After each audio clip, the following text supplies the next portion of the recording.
Oh, you're still sorting. There are a lot of components. It's crazy. Oh,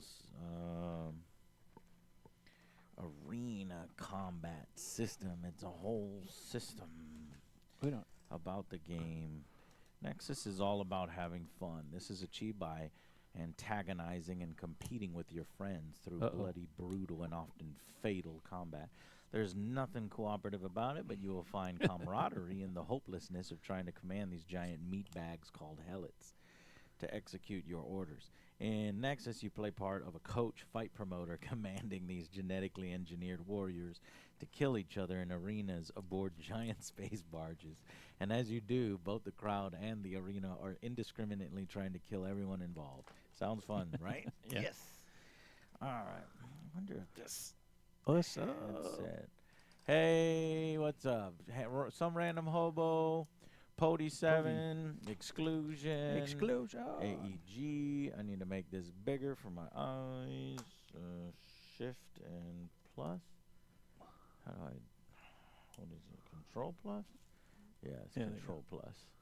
Okay, Tess, you can hear me all right, chat, right? AEG 5000. It just sounds weird. This headset, for whatever reason, Yeah. it sounds weird. Okay, J. Scott sent us this game. Diverse Publishing was founded by Jason and J. Scott in 2017 with the intention of creating high-quality games with nostalgic roots. They began work on Nexus, their debut title as childhood friends in the late 80s. Growing up in Detroit on a steady diet of RPGs and board games, Jay and Scott are now bringing talented artists together from across the globe to create vibrant, immersive, and imaginative-driven game worlds. That's With cool. expansions already in the work, Nexus is the first of many planned titles, so that's cool. All right, let's figure. How's it going, Exclusion? Let's learn doing this good. game We're doing good. together. All right, I'm gonna go with card cam. No, PC screen. PC screen. Should you see that? Hey, I'm What? Scott, Hey, Scott. co-founder of Scott. Beavers Publishing. That's Co-creator that's of the guy we Nexus. met. Yeah. That's the I wanna guy that thank gave you us the first game. Thank off you so just much, for Scott. investing the time to learn more about the game. No problem. Well, thank Nexus you for is an getting arena this. fighting game where you are not the one fighting. You're like a Don King, and these are your Mike Tyson. Lannister, you don't care if manager. Mike Tyson lives or dies. Helots. All you care about is your own fame and fortune. Okay, so we're Lannisters. That's Managers, cool. Now okay. I get what those are. We're like and then the aliens. Helots are the fighters. Okay. So whatever, Lannister. So throughout the game, you're going to be yelling commands at your fighter, trying to get it to kill other fighters. Now, while everyone's trying to kill each other, the arena is indiscriminately trying to kill everybody involved. You're going to have floor spikes that are going to be popping up in random locations. Yes. You're going to have floor saws that are not only going to be popping up in random locations, Oh my God. but then streaking across the floor, shattering into walls, sending shrapnel all over the place. That's cool. You've got braziers that are going to get kicked over and light the arena floor on fire. You've Whoa. got boxes that you can bust open to grab weapons, or maybe some kind of strange critter is going to come out of it and attack Oh. you or your opponent. There's gut tiles that you're going to stick in when you're trying to get your fighter to walk through them. And then you've got blood tiles that are going to make them slip around a little bit. Yeah, I got When those. you throw all this together, it's like a big Blood, guts. chaos-filled violence ballet. We kind of made it backwards from fun. So it's got a lot of energy, similar to a craps table, right? Where you've got these coins being passed back and forth from players and into the crowd pile. Lots of dice rolls, lots of people kind of hunched over the table to see, what's going to land and what's going to miss. You've got different trackers that are going to be tracking your Helot's abilities throughout the fight. You're going to spend those ability points to do different special moves. And at the end of it, you're going to basically have a big pile of coins that everyone's going to count up. And again, it's not about the last Helot standing. It's about whoever has the most cred, which kind of represents fame and fortune. They just flicked me off, a cred coin. So Lannister 1 is Dick, Lannister 2 is Trixie, Lannister 3 is Ralph, and then the crowd has coins. Whoever did the most to increase their own fame and fortune during the bout, that's who wins.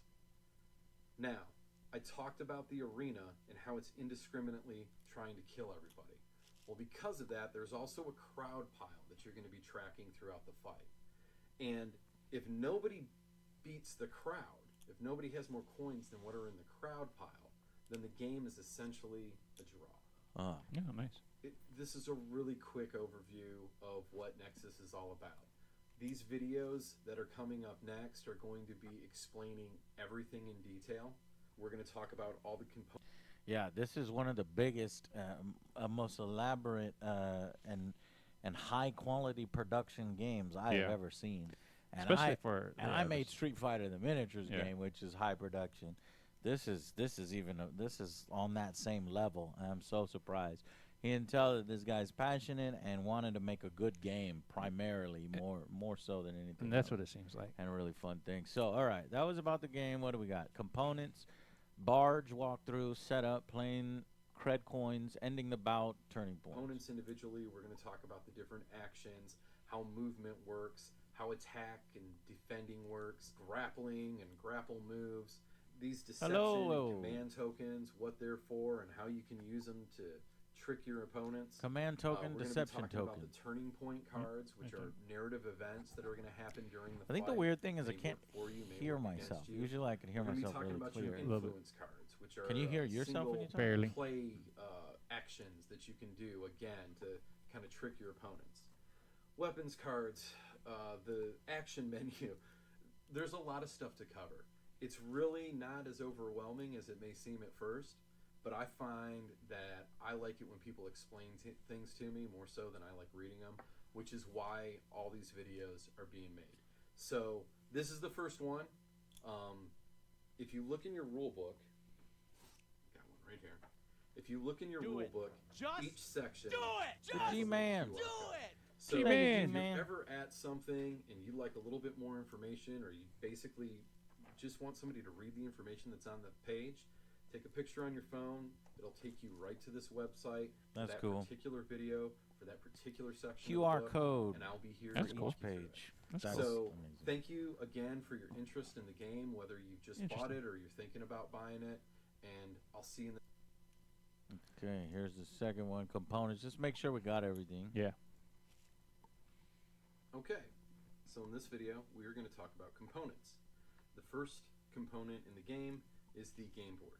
You're going to notice North is clearly marked on it, and it's numbered from 1 to 8 on each side. North. One of those sides North. is numbered in green, the other is numbered in orange, and that's going to coordinate with Green these and two D8s. These are our Two location D8s. dice, Got and it. you'll roll these for random object placement throughout the game.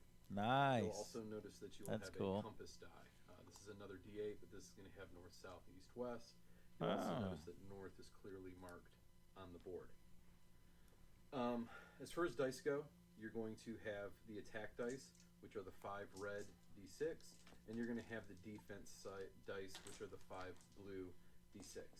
You're also going to have 4 trait dice included. These are going to have each of the 6 traits labeled on each side. Okay. And you're going to have 4 ratio die, which are a black D6. You're going to have an abundance of coins. These cred coins are used to track Hellet health, and they're also used to track your own cred, which is the winning mechanic in the game. You're going to have some trait counter dice. These are numbered from 0 to 5, and these are going to work with the area command panel to count your traits for your Hellet throughout the bout. You're going to have status tokens for each of the players: bleeding, flaming, armed, prone, and grappled. These are different statuses for your Hellets throughout the bout. You're also going to find plus and minus SDS tokens. Yep. Again, used to track Hellet condition throughout the bout. You're going to find deception tokens. These are for you, the Lanista. Command tokens. Again, these are being used by you, the Lanista. You're going to find blood tiles, and you're going to find gut tiles. These are going to change movement in those squares throughout the bout. There's also slime. You're going to find your Hellet cards. 4, 1 for each Hellet. This is going to describe their trait bonuses, unique trait abilities, as well as a special pellet command. It looks like over time they have gotten additional helots. So let me see what the original helots were. Zealot. What is it? Supremacist. Feminist. I mean, it's not. Hoarder. Oh my God, Jay, shut the hell up. And then famish. Famish. I thought it was funny. Yeah, I know you would think it's funny. All right, so we got that. And that you have throughout the bout. You're going to find 8 Lannister cards. You're going to pick among these to start the bout. This is kind of who you are, who you represent. 8 Lannisters. Okay, I think I have more than 8. It must be an expansion. So, there's ones with red names. So, let's see. Let me get all these right. Oh, that's a new guy. What is it? Kurt Cobain? I think these spell stuff.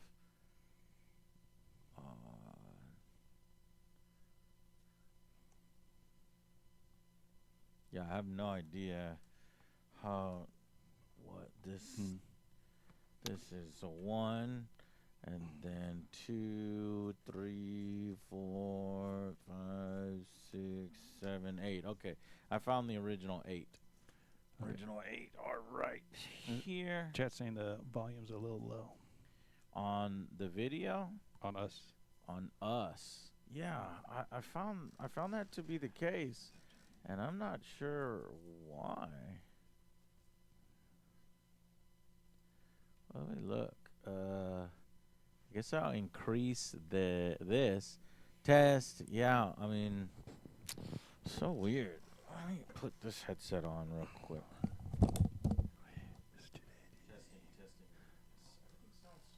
Yeah, that's off. That is definitely off.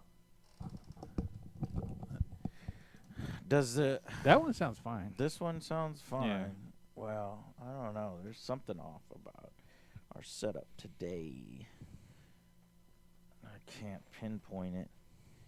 Testing. I've got everything at maximum volume. Yeah. Oh, what's that? Oh my gosh. What'd you do? Yeah, that's phantom power. What the heck? Testing. What is going on today? Testing. I have no idea. Yeah, that. Like one side of my ear is not going. Yeah.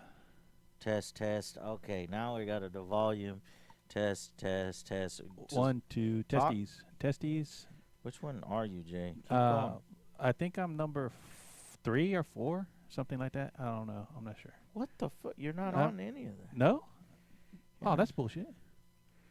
This is So the one I use all the when time. I load this, you don't you hear nothing, right? Do you hear a change? I hear you. Do you hear a change? Do you hear a change? I don't hear anything. Do you hear a change? Do you Nope. hear a change? Nope. Do you hear a change? It's all the same. Do you hear a change? It's all the same. What fucking headset are you using? The one I always use. Here, use this Look one at instead. It says my name right there. You put that there. J. Okay, so then Yeah. but it doesn't say J over here. You did it. All right. Well, it's this one, right? 1, 2, 3, 4, 5, 6, 7, 8, 9, 10. Yeah, you're which using one? number 4. 4?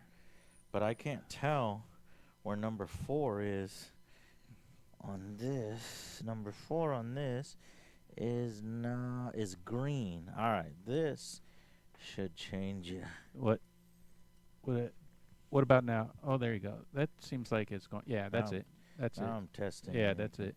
Right there. All right. How about that?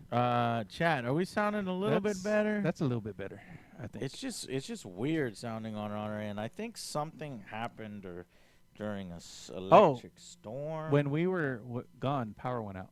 Yeah, the power must have gone out. Yeah, I And remember. that screws with everything. Yeah.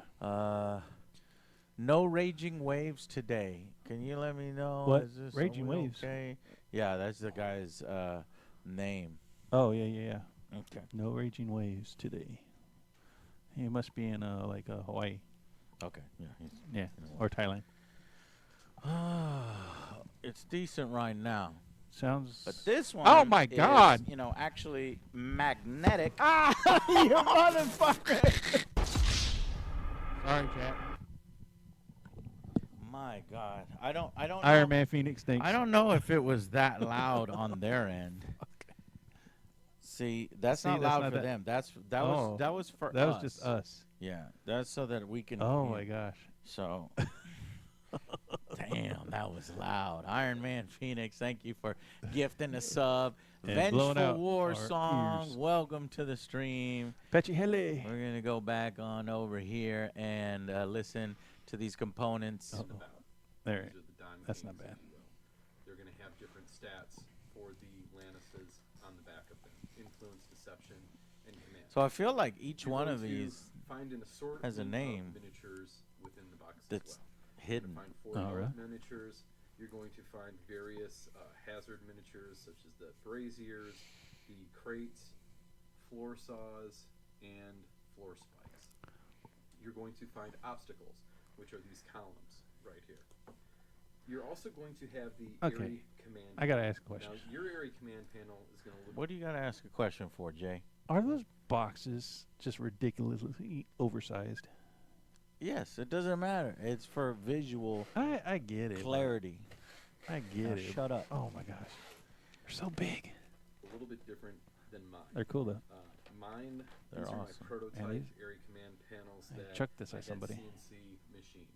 Yours are actually going to be divided in half and held together magnetically. Magnetically. This, That's done crazy, dude. This Oh, is yeah. It's a awesome. lot smaller, and it was a much less expensive component to make when you weren't making it this large. This called for a much larger mold. So Oh. we shrunk them down, made them That's magnetic, and able to piece together so you could fit everything neatly in your box. We'll go into the detail about everything that's on the area command panel in a later video, but that's what these are, the area command panels. Cool. The reason cool. we call them area command panels is because you sit as a Lannister in like a hovercraft above the fight, yelling down commands at your helmet. So these represent the command panel of those areas. You're also going to find an action menu. The action menu these. is a quick Give me a reference menu. chart for a lot of the different I'll take a things in menu. the game, such as initiative order, random body location tables, descriptions of the helmet states, different situational rules. Keeps you from having to dive Bloating. into the rule book quite a bit during the game. Faint. It's enough for each player to have one. We've This looks also elaborate. got various cards. It does. Influence It's cards. nice that everything's These are one spot quick now. instant play cards that Lannisters use to deceive each other throughout the bout.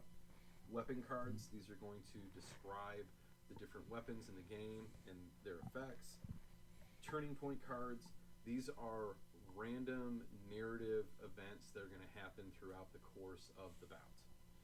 And then you've got Hold on, I don't have any turning point cards. Maybe they're. Oh, okay. There are the huge cards. Here. Turning point. Wow. Okay.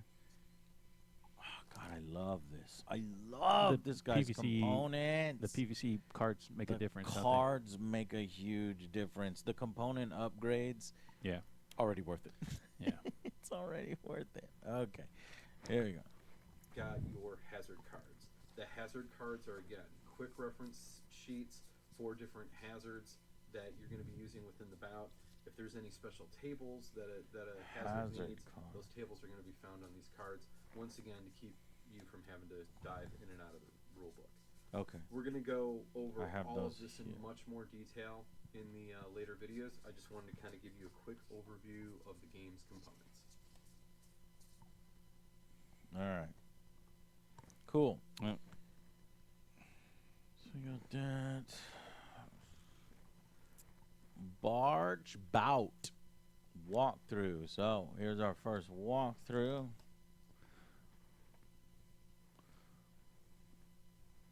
We're going to do a quick overview of a bout, a barge bout. We call it barges because that's where the fights take place. They're on these giant space barge, Nexus Arena in the center of the space barge. Big crowd around it, bunch of crazy aliens screaming, wanting to see blood. This is a barge bout walkthrough. We're going to start things off by selecting our Lanista. There's 8 cards. All the players are going to grab one of the 8 cards. This is Okay, gonna determine ready? influence, Let's deception, select the Lannister. or the We do random. Hold on. There's kind of there. or the bout. Yeah. So once you have your Lanista, you're going to go through and you're going to select your health.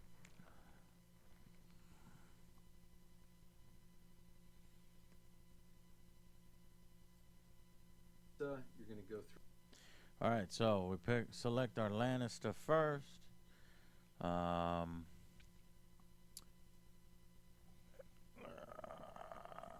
Here are the original Lannisters. 1, 2, 3, 4, 5, 6, 7, 8. There's Aeroscop. See, do you see what I'm saying? Where these names, they like the names, they make no sense. But if you really think about them for a little bit, I'm sure they do. Because I don't know about you, but I keep seeing Kurt Cobain. Kurt Cobain in there somewhere. Yeah. But I can't. I don't know if it's true or if my brain's tricking me. So these are, I don't know what you call them, anagrams or something. Jewel new. Well, 10. I guess I'm just gonna pick the grossest one. This guy has. Oh, this one, Iggy Pop. Is it Iggy Pop? Yeah. Let me see. Yeah, Iggy Pop. So they're all they're all singers. So Arrow. This is Tim somebody. I forget. Tim who? I don't know. I don't know classic bands. I don't either. So Leonard. What? Is there Leonard Skinner? But no, there's no L in that. Yeah, that's it. So that one can't be. I don't know. Okay, now I'm just gonna pick based on the look. This guy is smoking some ganja. He's got some tentacles, and this guy is like a goblin riding something. This guy is got a drink and a robot. I like this. This guy has. Where'd you get those? Those are the extras. Are they extra? Don't They're pick different? from those. Yeah. Oh. I'm gonna go with. There's like 2 guys in one here. There's a snail with a hammerhead robot. Now, if I'm picking between this, influence, deception, no command, maybe I should go with command through the roof. Kind of go with the balanced. How about we go with the random? You want to go with a random? Yeah. All right, we'll go with a random. I'll shuffle, and then we'll each get a random Lannister.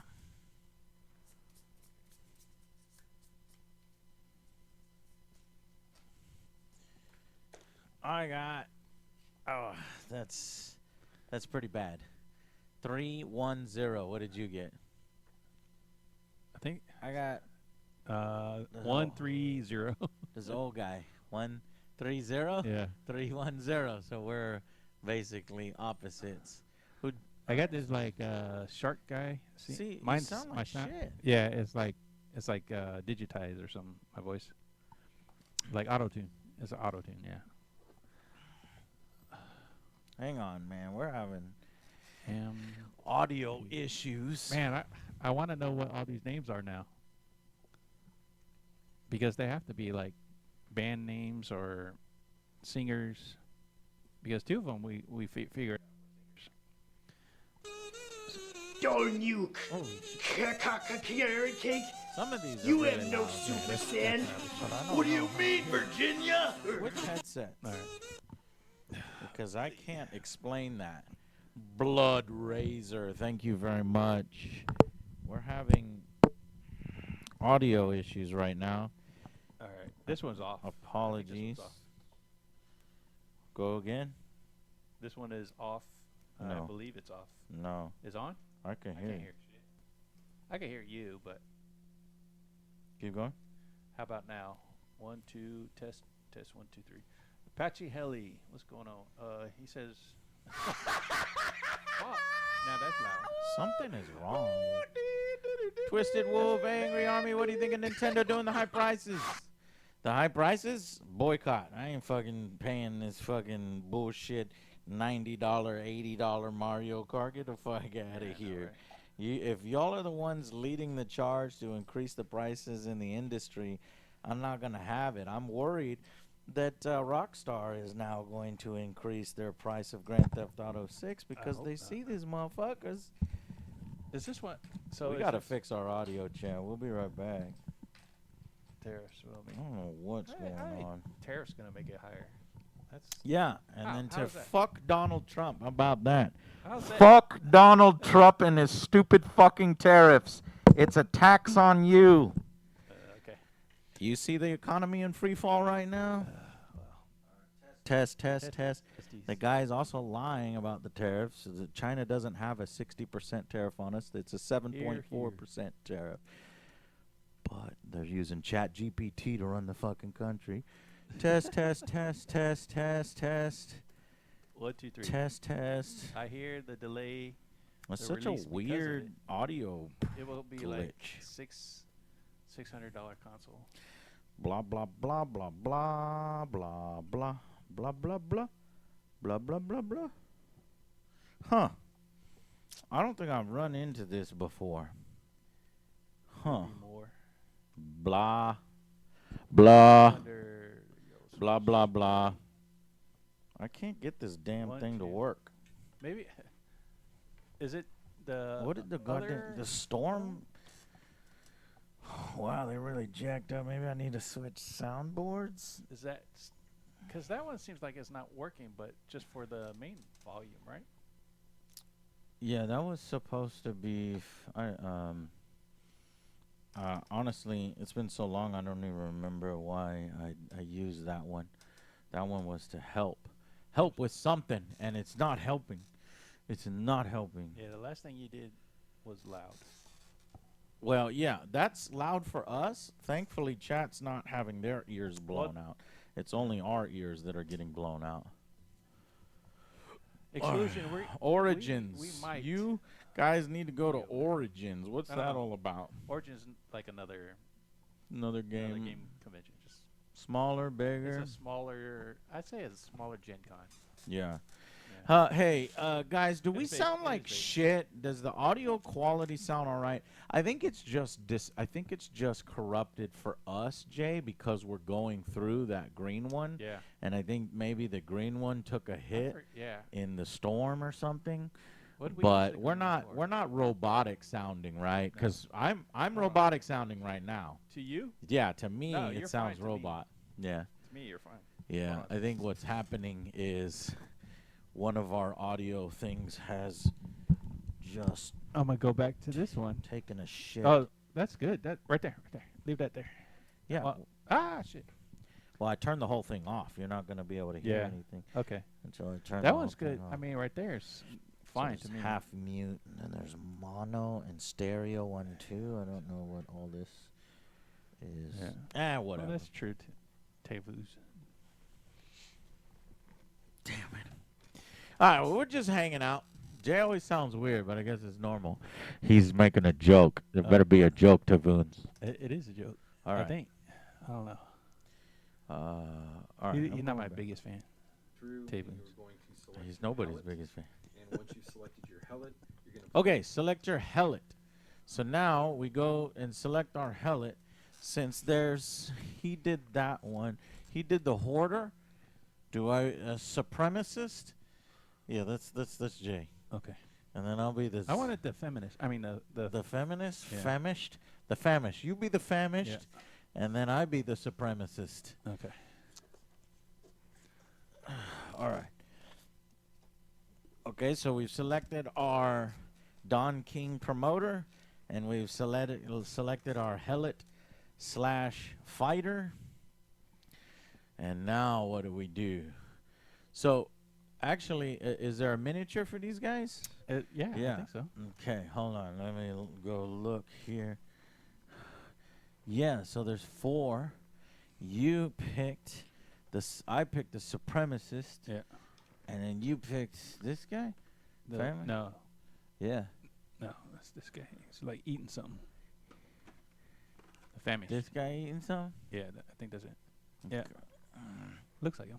Okay, well, we got 4 creatures. Carrying somebody on his I back. wonder if there's an expansion that has more creatures, but we're going to do He's got these like creatures for right now. a dead body as a coat. Place the helmet in front of you to the far left of your side of the board. Far left of your side of the board. So My I other guess left. that would be this one. Okay. All right.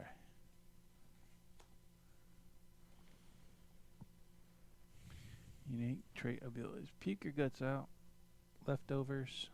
Feast. So you're over there, and I'm over here. Yeah.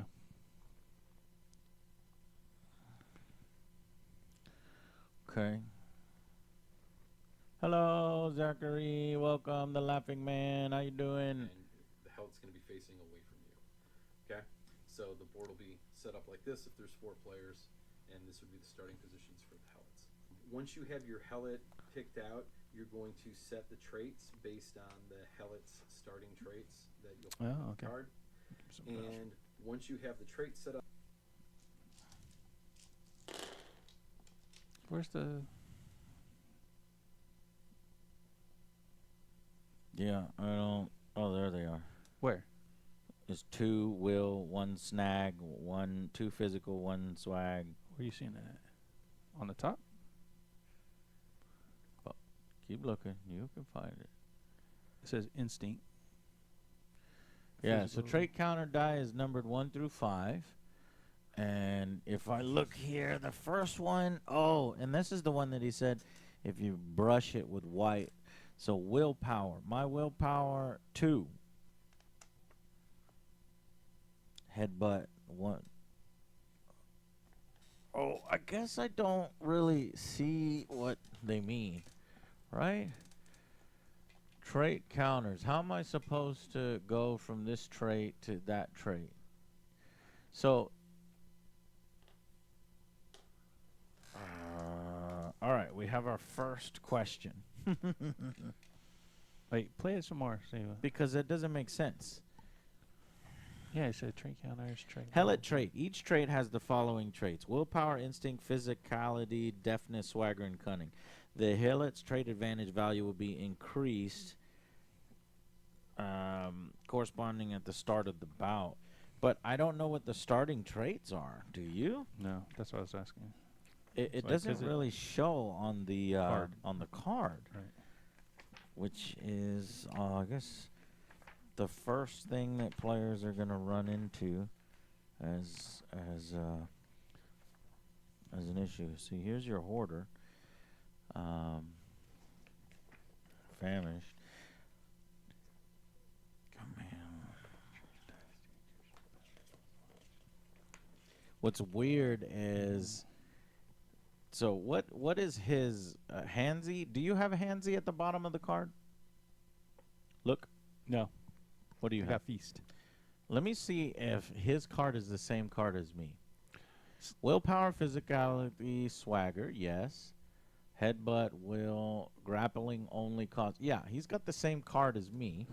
So then if I just match my shit with his shit, he has one One willpower. 1 physical, 1 willpower, and 1 swagger. Everything else. Okay, I get you. Okay, so so mine would be 1 instinct, 1 physical, 1 cunning. Why? Everything else is 0. That's the way he's got it up there. Trait bonuses. Yeah. So everything Willpower, starts physical, swagger. at 0, and then you go That's trait bonus the with one 1. thing you have to figure out. Yeah. So It's instinct, not immediately clear. physical.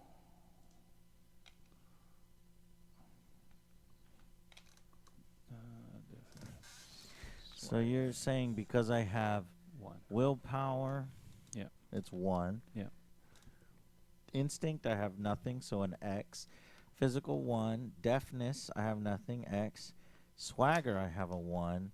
Cunning, I have nothing, so an X. Yeah, that's what I got. All right, I think. But see, his track is wrong. At least for that character. Because doesn't this say willpower? 1. Yeah. and that's- Physicality 1. Right. Swagger 1. Right. Okay, so his is right. Yeah. Okay, and then roll trait die to increase a trait by +1. So if you roll a trait, then you would go from 1 to 2. Well, hold on, don't do it yet, because we don't even know if we do it. Okay. And how many times we do Once it. you have the trait set I up, get to you do it also 3 get times. Very You funny, only Jim. do once. set up your Helot's health on your area command panel card. And once you have the trait set up, you're also going to set up your Helot's health on your area command panel. So each location has a different value, and you're going to put that many cred coins into the health tracker as well as the overall location tracker.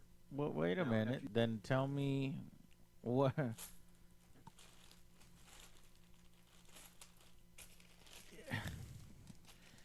Is it standard?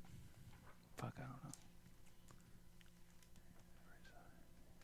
Now, place the appropriate amount of cred coins into the overall location conditions of each player's command panel. So page 26. All right. HP value. The head has 10. Okay, so yeah, I guess it's standard. Okay. Overall condition 50. This is the Helot's overall condition. Think of it like endurance. If this number drops to 0, the Helot collapses and is incapacitated but not dead. A Helot who is incapacitated is prone and can no longer defend or strike. They are at the mercy of their opponent.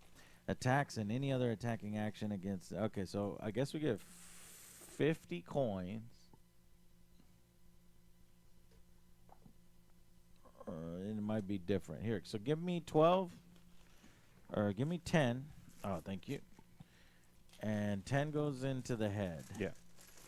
And it looks 12, 12, 15, 15, 1, 12, 12. 2, 3, 4, 5, 6, 7, 8, 9, 10. So I believe each slot Alright. is 10.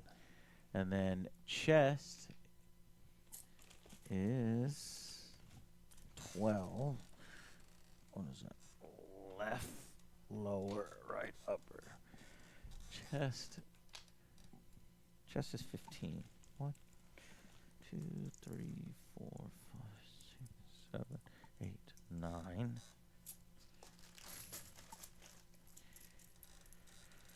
1, 2, 3, 4, 5, 6, 7, 8, 9,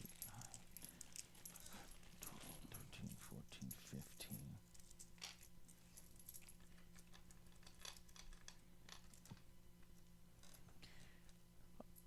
Okay. Interesting. And then midsection is also 15. 1, 2, 3, 4, 5, 6, 7, 8, 9, 10, 11, 12, 13, 14, 15. Wow. Did that. Wait, if that's 15, how's that not 15? So it looks like there's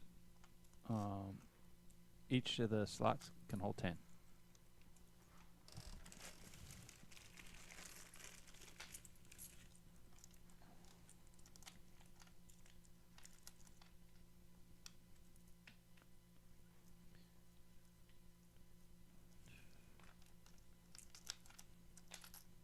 You're right, 10. Okay, you're right. Each slot can hold 10. So that makes it a little easier. Yeah.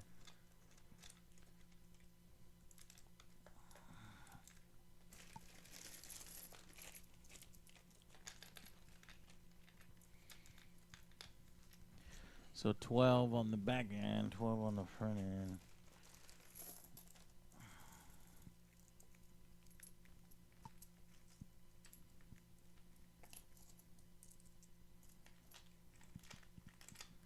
I just basically stuff it until it can't move Right.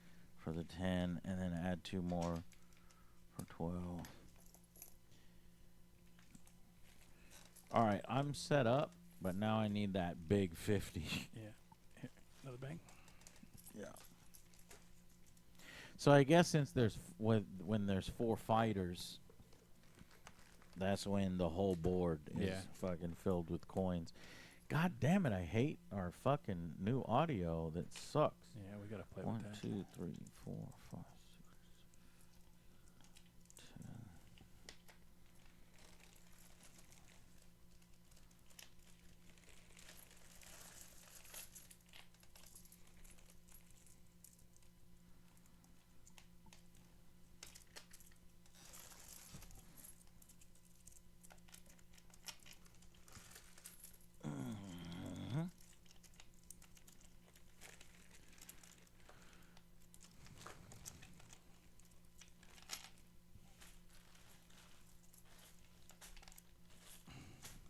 All right, 50. Okay, yeah, we got 50.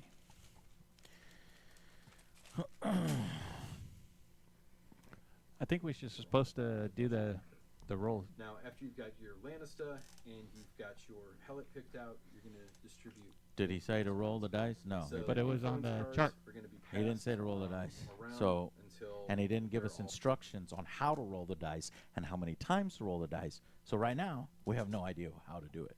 So we'll move on, and then hopefully it'll get covered. all gone. So there's 24 cards.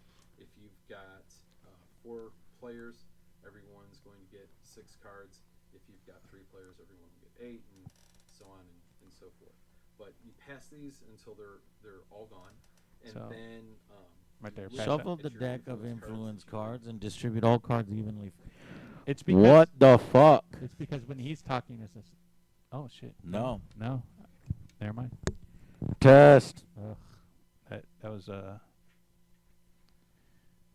So I think what it is the Y. It's the replacement for our Y splitter. yeah. Is not doing a good job. So if I figure out which is me, so this, and then which one was you? I think you were green. I think yeah, that's it. Holy crap.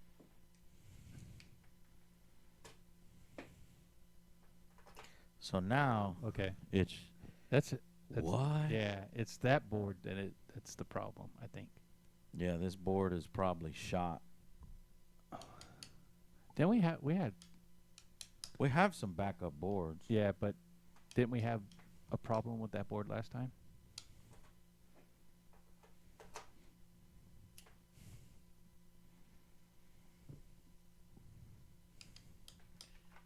Testing. No, not yet. How about Testing. now? Nope. Testing. Testing. Okay, there we go. Testing. God. Testing. 6 channel.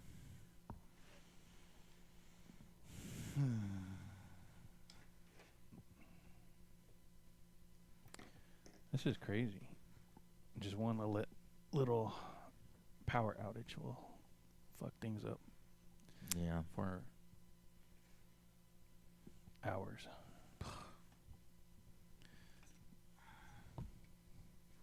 God, I hate power. Parm, what's up, Parm? Welcome. We're just gonna have to deal with it for right now. Yeah, I guess. Shuffle the deck of influence cards. Where's influence cards? Okay.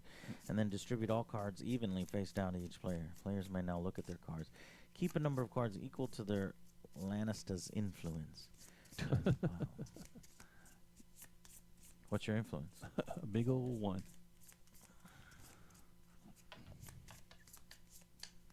This guy's like he looked like a hammerhead shark riding a snail. Yeah. for players every round until influence cards.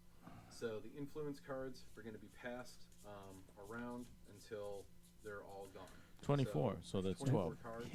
If you've got 4 players, everyone's going to get 6 cards. If you've got 3 players, everyone will get 8, and so on and so forth.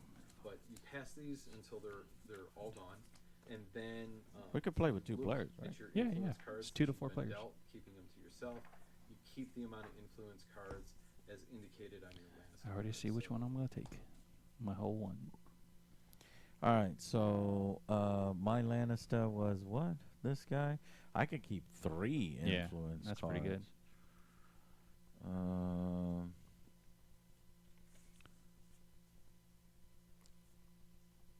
Man, that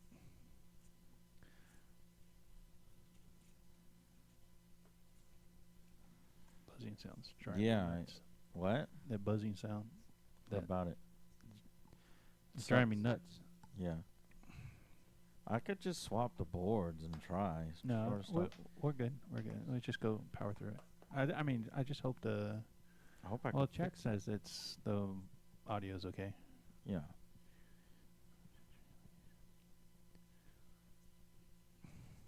Okay. None of the big storms hit our location, but we did have a power outage last week, so I think that's what messed up the board. Yeah. Okay, I'm ready. All right. Moving on. This Lannister has 2 influence, so I keep 2 of the cards. You just discard the rest of them. Now you set up the board. You can look at your barge schematics in the rulebook. You Okay. can download schematics online, or you can just set the barge up however you like. And what setting up the barge entails is placing the blood and guts tiles, placing whatever hazards you're going to be using during the bout. Sweet. And whatever. Okay. So, That's cool. I need. We could just do number one. Shut the. Shut the hell up. I hate this fucking thing. I hate the way it sounds. But if you notice, it's only if we peak. Is it right? So we got Now, if we peak. Look, the red lights are coming on. Yeah, it's Yeah. only when. It's And on. then it'll normalize. Well, I don't have to worry about for me. It's you. No, I can't. I can't stand it. I can't stand it, Jay. What? Because you want to shout? Let me. All right. I guess AJ went to go get the other soundboard. This is driving me nuts too. So. Yeah. Well. Yeah. The quality of these painted sets is pretty good for a board game like this. I don't know. It's just like a hybrid. It's a board game miniatures game.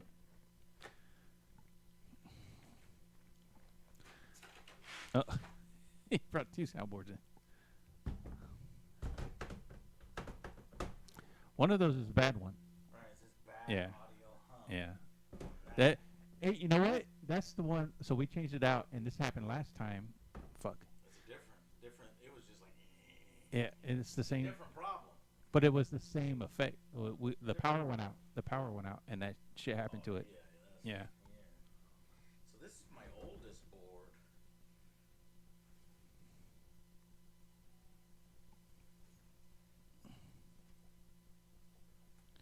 Yeah, we're gonna do it live. So it might be without sound for a second or so.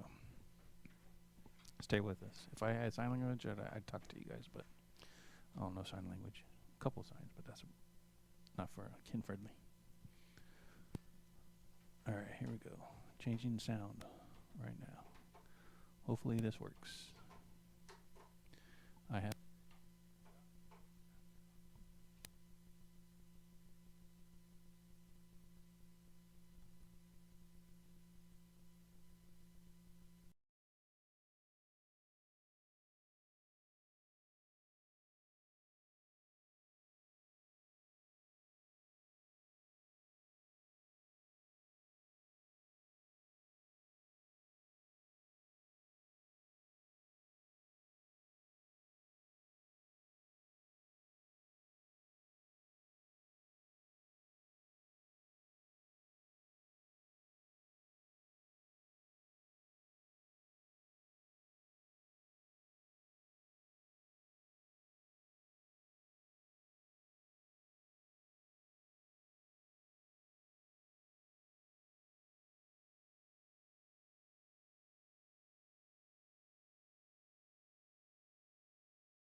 How's that? Uh-oh. How's Test. that chat? Okay, That seems like it's that did working. it. But we got to lower the audio here. Testing. Yeah. Yeah. Okay. I like that. I'm still a little too loud. Yeah, I think there's a little. But we can Josh says we're can good now. we can get Sounds it from good. here. Sounds good. Incubus, exclusion. Okay. Here. Thank you, Exclusion Incubus, for live Feedback. testing this Yep. with us. We're gonna lower this a little bit more. Testing, That's and I think we're that's good. probably good. Yeah. The only other thing is if one of y'all would do biddies or a subscription or something like that, or resubscribe. If that happens during the stream, we'll be able to test the last possible component, which is how loud those notifications are. Right. But we'll wait and we'll figure that out later. But so Yep. I like that I no It's longer. a little bit better. It's a little bit better. I mean, no, that's good. It's good, not good that enough. where our voices turn into that Right. into something bullshitty. But okay, so pillars. All right. There's 4 pillars. Give me some pillars. 3 pillars. Oh, fourth pillar There's here. the fourth pillar. Oh, these are so cool, man. Yeah, These are all pre-painted. So this is in column 3 and 3 and 6. 3. This one 3. is, There we go. actually Perfect. magnetic. That is perfect. Hey, that's great sound. Thanks, exclusion. Thank you so much, Exclusion, for helping us out there. Let's put all these spiky bits. Oh, this is so cool. Hey, Wonton Sushi did it as Wonton. well. Thank you so much, Wonton. Parm, I did bring back a bunch of stuff from Adepticon that I probably shouldn't have. All But these spikes. it's a once a year thing, so it's all Yeah. good. Okay, now in addition to the spikes, we got what is CR? Crates. I think CR crates. Yep. So 2 of them. 2 crates, 1 crate right here. This one And is, one crate actually right here. magnetic. Hey, thank you so much. Thanks. Blood tiles. Give me 4 blood tiles and 6 guts. 6 good. So 4 bloods. No, I'm sorry. 6 blood. 6 of those. 6 yeah. bloods. So 6 there's blood. 4. 4 2 more. and 2 more, and then 4 guts. 4 guts. That's And then 4 BRs. What is a BR? BR. back rub. Back rub. I could go for back rub. Blood. Blood here. Guts. Guts here. Thank you, Sir James, for blood the gifted here. subs. Blood here. Blood on the floor. Blood on the dance floor here. Blood on the dance floor here. Guts on here. Guts on the ground here.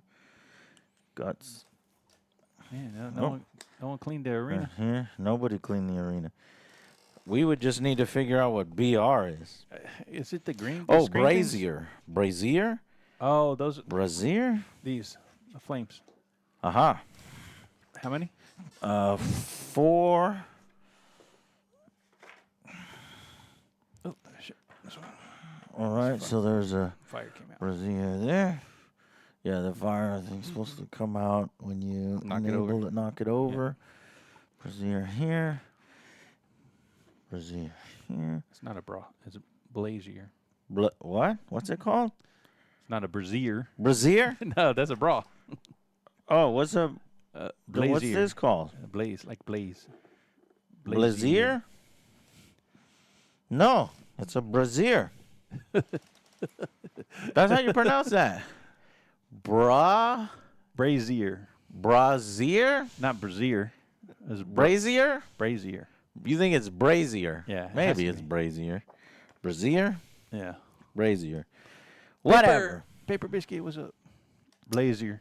Blazer. No, there's no fucking L. I know. That's taboos. You say blazer. Mm-mm. All right, the battlefield has been Hey, girl, man, set up. What's up? All right. That's a lot of shit. man. Yeah, it's cool. You're going to have during the bout. I think we should roll these dice. For our plus some one hazards and ability. obstacles such as See, that's the only thing is now he's a little quiet. It's just our notifications are actually kind of loud, unfortunately. now you're all Yeah, set just up and you're ready a to hair. start. So the They're first almost thing perfect. you're going to do and what you're going to do from this point until the end of the game is what's called a command cycle. And a command cycle has two parts, the initiative round and the command round. The initiative round starts when everybody takes their ratio Tavoons die likes the Portland and their Trailblazers. trait die, and they roll it. Okay? Everybody rolls, and then you use these dice to determine initiative. Once the initiative is determined, That was you're on going to his look at end, not your on Yeah, ratio yeah. die, and you're going to lock it in to your initiative spot. So let's say I like got he's in a second tunnel. initiative during this command round. I'm going to go ahead and I'm going to place it in the 2 on my area command panel. Then I'm going to look at my trait die, and when I rolled on it, this is deafness. So now I'm going to increase my deafness See? by He's saying one. He's doing it now, Yeah. Once the which initiative is not when we were round going to. is completed, the first player in initiative order is going to start their command round.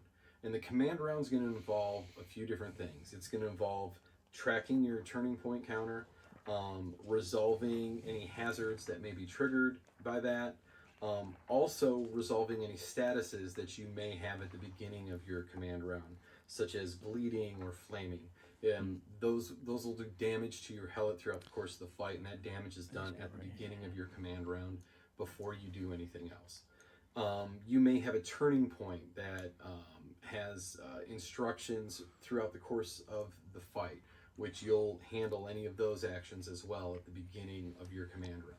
Once you've resolved Okay, so actually before this, we pick an unsanctioned barge to host a barge bout. So we did our barge schematics. We did barge 1. Players may use their own custom air. No, we don't know how. All players should familiarize themselves with the hazards. Yeah, we'll get it. Well, actually, let's go ahead and do it now. So page 40. What are the hazards? Well, the braziers are harmless sources of light until they're not. Any moment, a helmet could knock over one, creating chaos, and the whole crowd can enjoy. There's crates. They're destructible. They're cover until destroyed.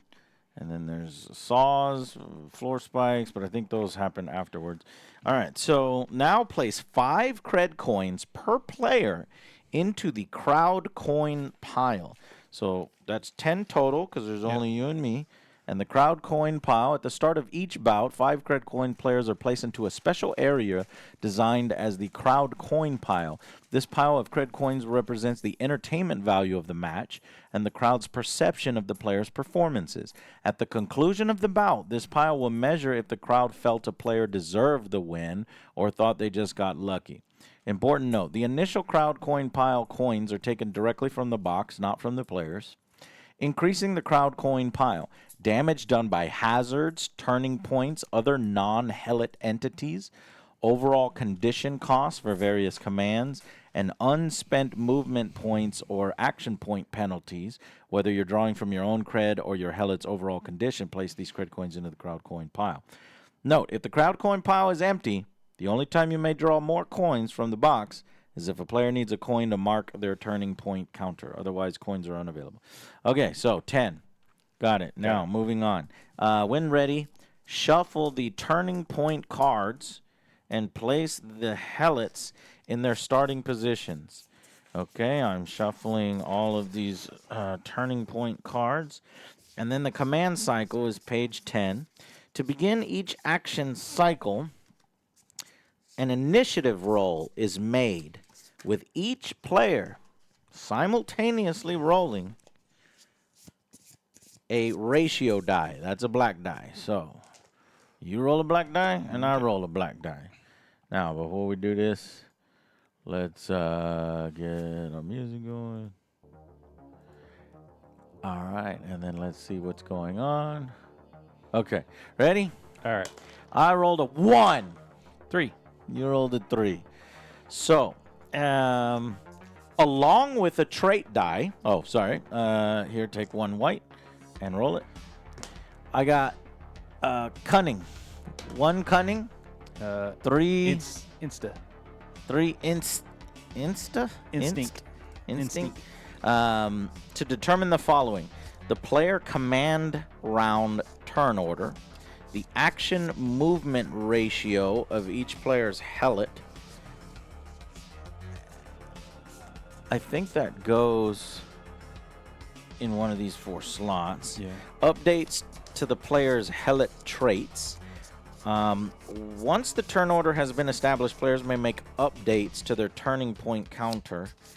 I don't know what that is. And execute their helmet's command round in order one at a time until the final player is finished. The command cycle is now ended. Okay, just to get a clarification on this. The command cycle. This is the meat of the game and where the fun begins. Okay, to begin the command cycle, each player rolls the trait die. We did that. Players now determine initiative. Looking at the trait die values. First, order the player's results using the following rank system. Insta beats deft, beats cunning, beats all other values. So you did the insta, right? Yeah. So you beat everybody. Now use the roll d6 value from highest to lowest to resolve tiebreakers. Well, you go first. Yeah. All right, that's how we do that. In the rare event that there's a tie, roll a different die. Players now lock in their fighter's action movement ratio. Place the rolled ratio die, the black one, keeping its original value into the determined initiative number slot on each player's command panel.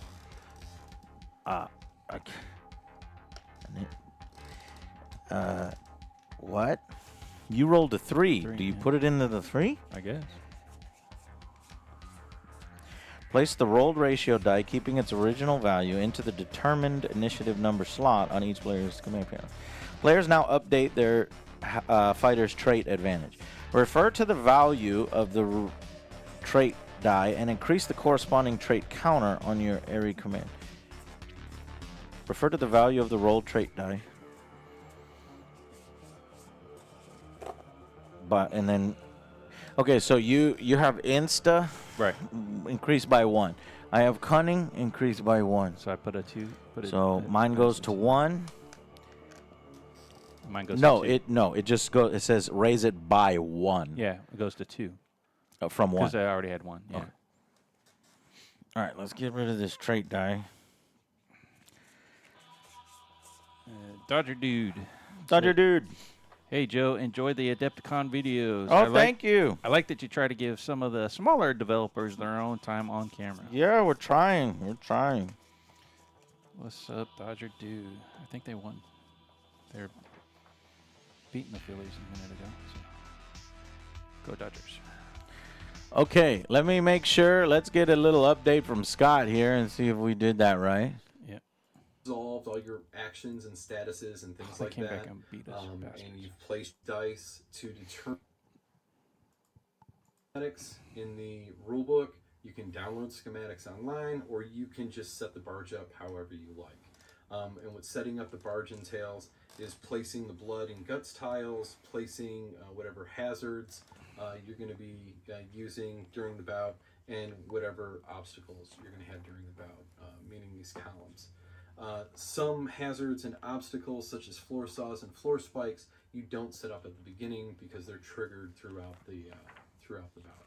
Okay. Now you're all set up and you're ready to start. So the first thing you're going to do, and what you're going to do from this point until the end of the game, is what's called a command cycle. And a command cycle has 2 parts: the initiative round and the command round. The initiative round starts when everybody takes their ratio die and their trait die, and they roll it.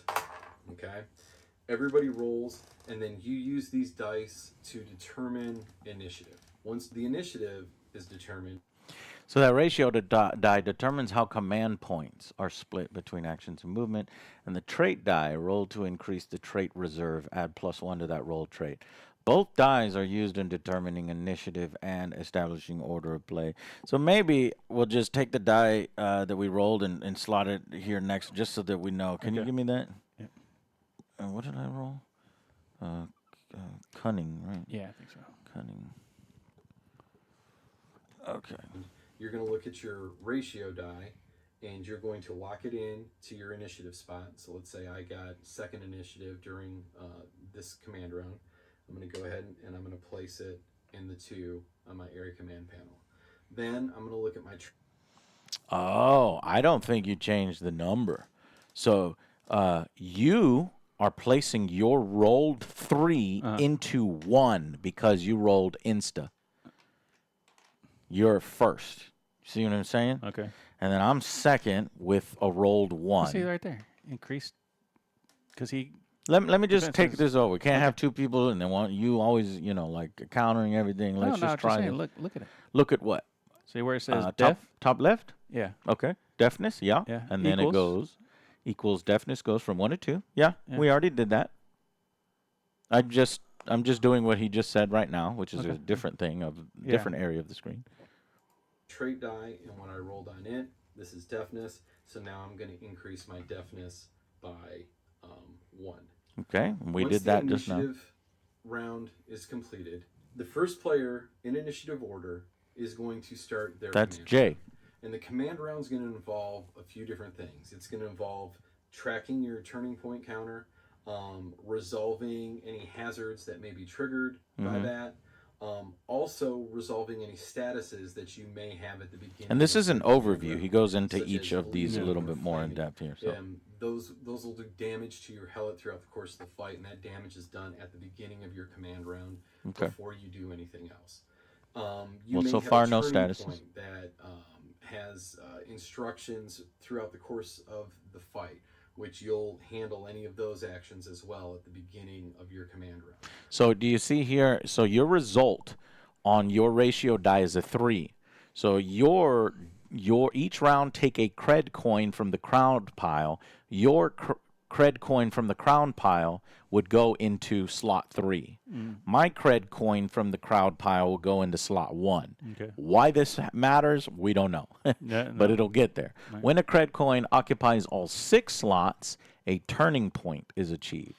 Resolve lingering card actions, check for the barge hazards, draw and resolve a card. When a coin slot is already occupied, a turning point roll duplicate occurs. Check the brazier fire and the floor spike hazard reactivations. Once you've resolved all your actions and statuses and things like that, and you've placed your turning point counter, then you're free to spend your command points, determine how you want to spend your command points, and you're going to then navigate your... So each player has 6 command points, but the ratio die result, you got a 3, I got a 1, determines your options in distributing points. Example, ratio die result 2. 2 movement points or 4 movement points, 4 action points, or 2 action points. I don't know what that So- is. Why does it have to be that way? Yeah. So in my So case, if you have 6 command points, you either get 3 action points and 3 movement yeah. points. So there's no real. You're kind of yeah, so screwed. you're stuck. Me, I can have 1 action point and 5 movement points, or vice versa. or 5 action points and 1. It's Yeah. very interesting system, Yeah. and I'm sure it all kind of makes sense after we go through it once. But it's kind of a little esoteric at first. It's like I've never yeah. seen Yeah, a it's system quite like that. Very outside the box. using movement points, and then kinda cool. attack other helots or bust open crates and things like that using your action points. So this process will complete, and then you'll go to the you next supposed to be player showing in the screen? initiative order, and they'll do their command round. Okay, and once everyone's you. had their command round, then you go through and you do another command cycle, which starts with re-rolling for initiative. So from turn to turn, you never know in what order you're going to be attacking. So it's very important that you pay attention to how you leave your helots. Again, this is all going to be gone over in much greater detail in Yeah. later videos. This is kind of a brief overview of Okay. the walkthrough. So we already did the setup, but he's got a detailed a setup. video, and then playing through the command cycle. This is the one that we need. Oh, what's going on with my internet? Come on. So there's your Lannister stats, influence, motivation cards. I like how it gives you a nice overview of all the steps in the Yeah. bit here, and we've already set up, so we can Yeah. kind of blow through it.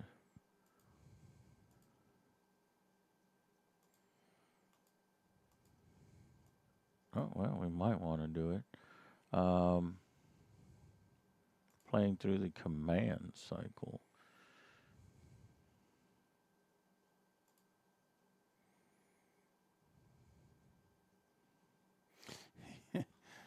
He put Yeah, I see corrections. I see yeah. the correction. Yeah. Important thing for you to understand. A command cycle is broken up into two parts, the initiative round and the command round. The initiative round is going to determine the initiative order that all the Lannisters in the bout are going to execute their command round in. Now, during the initiative round, I'm going to take my initiative die and my ratio die, and I'm going to roll them. The way initiative works in Nexus is it's first determined by your trait die.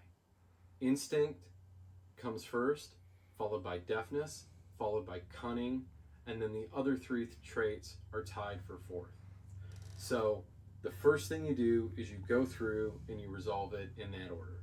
If there are any ties amongst that, then you look to your ratio die, and the highest value on the ratio die trumps those ties.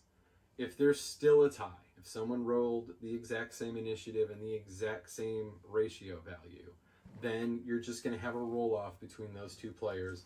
Each one will grab 2d6. You'll roll, highest value wins.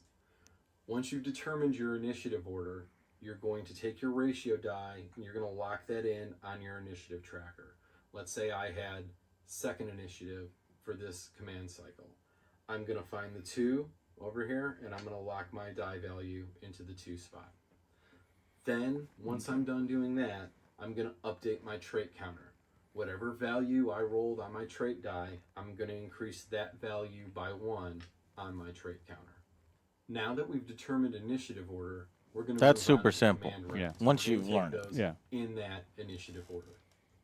First thing I'm going to do is I'm going to update my turning point counter and execute any related actions. So to update my turning point counter, I'm going to take 1 cred coin from the crowd pile, and I'm going to place that in the number that I rolled on my ratio die. I have a 5 on my ratio die, so I'm going to put this in the 5 slot on my... Okay, so let me see it before you actually do it. Let me get it on camera. So all of this needs to be okay. So you take one. Where's the crowd die? Right here. Let's try to put it on camera right here, and then so you take one from there, and then you what value did you roll? A 3. Okay, so you slot it in that 3.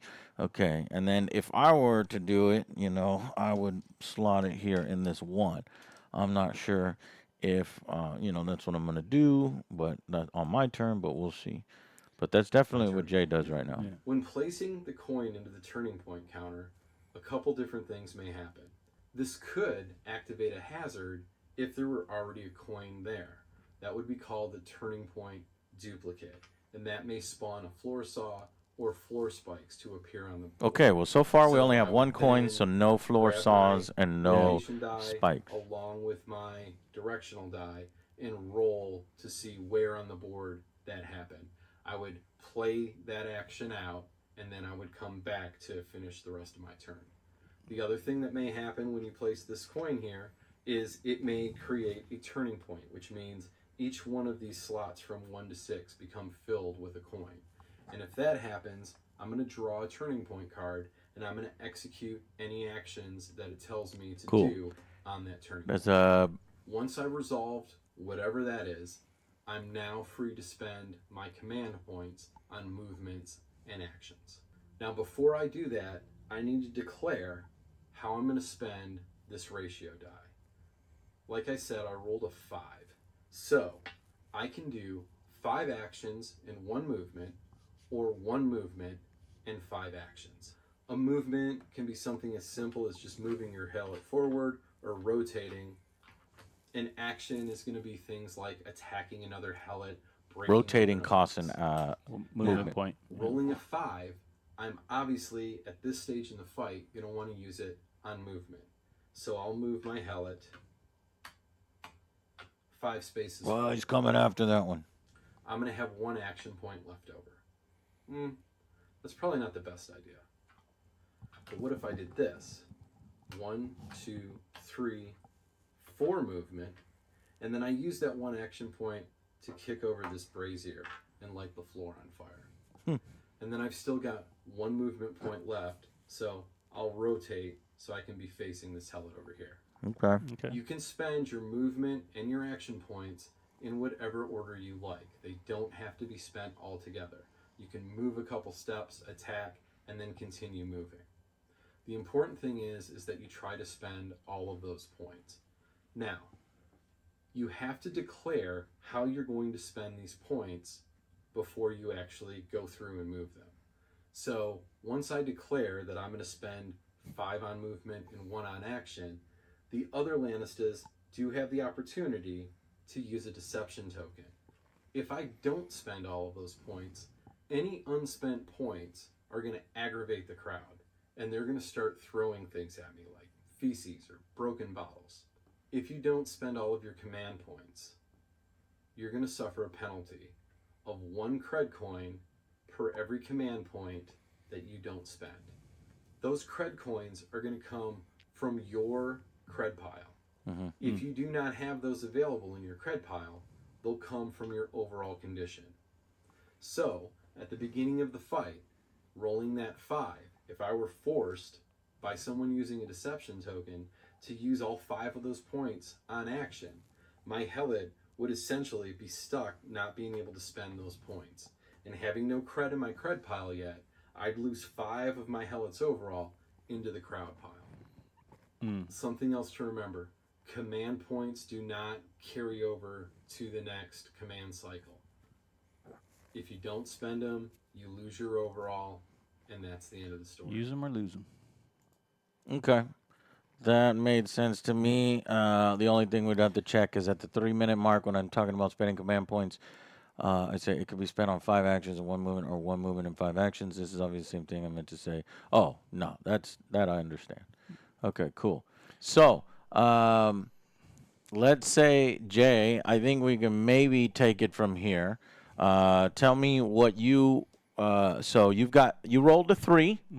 So you can have 3 action points and 3 movement points, or 3 movement points and 3 action points. So what are you going to do? I'll go with the 3 action points and movement points. And movement points. Okay, well, show us what you're, all right, go ahead and do your thing. I think I'll do the same thing that he did. So, Yeah, so 1, 2, 3. That's 3 movement points. Yeah. Now you're kind of stuck. Yeah, so, damn. Yeah, you wrote wrote poorly. Yeah. You're not going to reach anything. So if I had a deception token, I can have the crowd throw bananas at you because your guy isn't doing the rest of his stuff. Yeah. Now, we do need in the rules to figure out what are the actions that you can do, right? Because you have 3 actions. Like, what are the actions? Do you know? So movement points, that's move, rotate, stand up, or even free itself from a grapple. Action points may be spent to command your helot to attack, take aim, grapple, or even mock an opponent. Spending your helot's movement points and action points. That's on page 17. And then you can execute your commands in any order. You can mix them up and start with movement, instruct your helot to perform an action, then finish with another movement. Unspent points. There are penalties for wasting your MP and AP. The crowd expects action and grow annoyed when you feel your helot is not reaching its full potential. Due to this, you will lose 1 cred for each unspent movement or action point at the end of your command round. So you're going to lose 3 unless you can spend it on some of these commands. Let's look at the commands. Yeah. So your movement commands are move forward, rotate, move backward, move left or right. Well, you've done that already. Right. So let's see if you can do the grapple commands. Grapple, clinch, drag, take down, throw, crush. Well, you're not grappling with anybody. Right. Advanced movement, stand up, backflip, sidestep. No, you can't do that. So there's 4 left. Thank you to Elden Games, getting some Orc Boys done for an Escalation League. Man, that's awesome. What store? Do you have an actual Warhammer store? Is it like a a mom and pop store? FLGS. What is an FLGS? Friendly Friendly local gaming store. Okay, well, not everybody knows the lingo. The lingo. Yeah. All right, here's your aim commands. Aim wild, aim standard, aim focused. And aim standard is 3 action points. Page 24. Defense. You can mend, remove a bleeding state for 2 action points. Stop, drop, and roll removes the flaming state. That's 3 action points. Fame command. You can gloat for 1 action point. Oh, there you go. Doubles your cred after a successful attack, but also leaves your helmet negative SDS until the next turn. So I'm not sure you can gloat. Can you do any of those without it? So, like, could you aim? Yeah, I don't think so. Could you combo, feint, grapple, focus attack, standard attack, wild attack? Could you stop, drop, and roll even if you're not on fire? No, I don't think so. Yeah, removes the flaming state. Page 25. Let's see. Stop, drop, and roll. Description. Your helmet is on fire. You might want to do something about that. Cost 3 action points. SDS, bonus or penalty, none. Effect. Removes a flaming state. Luckily... yeah, I don't think that you could do it if you're not on the thing.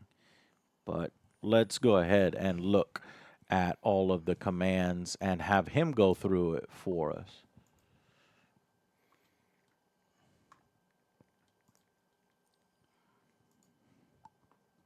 All right, we're going to talk about command, movement, Adepticon, Pittsburgh Fairly Mills simple. Mall. Every command round, Nice. you're going to have 6 command points to spend. Now, these command points are your instructions to your helot in the arena bout. You can yell out movement commands and action commands to your helot. Now, we've talked about this ratio die a couple times, but I want to go into it in a little bit more detail here. This ratio die is going to help you determine how many command points you're going to spend on actions and how many you're going to spend on movements. When you roll this die, if you were to roll a 2, you are then going to allocate those 2 points to either action or movement. The remainder of the points is going to go to the inverse of what you picked. 0. So if I decide to spend 2 points on actions, that means I'm going to have my other 4 command points to use for movement, and vice versa. We've talked about the deception cards a couple times. So if someone plays a deception card, they get to decide how those points are going to be allocated. But once again, you're always going to have 6 command points. So what's the difference between a movement point and an action point? Movement points are used for moving your helot around the board. Moving them forward, backward, rotating them, strafing them left or right. Some real advanced movement commands like standing up, but we'll get into that a little bit later. Your action points are going to be used to tell your helot to do things like attack or grapple, or maybe do a wild attack or a focused attack. Again, we're going to get into what all those things mean in the next video. But for right now, all you need to know is that you have 6 command points. They're going to be allocated based on your roll with your ratio die. Deception tokens can See, I don't have a deception token right now because I would try to force you to spend them on movements and actions. What? Something to keep in mind is unspent command points. If you have any command points unspent at the end of your action round, the crowd gets really upset. They start throwing bottles and feces and whatever's lying around at your poor helot. At the end of your command round, if you have any unspent command points, then you're going to lose 1 cred from your cred pile. Jay loses that 3. Cred will be placed into the crowd pile. Yep. I'm gonna stop, drop, and roll. It takes 3. Then your helot's going to lose. Can't stop, drop, and roll. You're not on fire. And that's going to be placed. Who say you need to be on fire? What if I'm trying to practice? So some of you may be asking, what if the battle just started and I haven't moved close enough to use any of my action points? Am I going to lose my Helot's overall health? Yeah, you are. There you go. So you better get your Helot in there fighting as fast as you can. He just told you, Jay. So you lose 3. No, I didn't. He He sure didn't tell me did. shit. I still don't know. Okay. No, so I'll lose 3. he did. But I tell you what, I could play this one for you, and there's Tomorrow, a move Abbott. forward. Welcome, So, for Abbott. example, Hello, advanced movement. Hey, Abbott! Hey, I bet that is Tomorrow, Planet Jerry. Thank you so much for 2 months of support, my friend. Welcome, welcome. All right, so this is saying stand up, backflip, liberate. Note, blood tiles have no effect. Liberate, stand up. Melee attack. Oh, you know what? I think it's a defense. Well, let me just see. Rotate, move. Yeah, I think it's defense that you're trying to drop. Stop, drop, and roll is what Jay's trying to do. Yep. Your description, your Helot is on fire. You might want to do something about that. It costs 3 action points. There's no penalty. It removes flaming state from your Helot and renders it prone. Ties always go to the defender. Luckily, you do not have to instruct a Helot to defend themselves. They have self-preservation despite a low success rate. There is no action point cost for a Helot to defend itself against an opponent's attack, and all attacks are defended initially without penalty. Your Helot, however, will pay an AP cost to treat its wounds.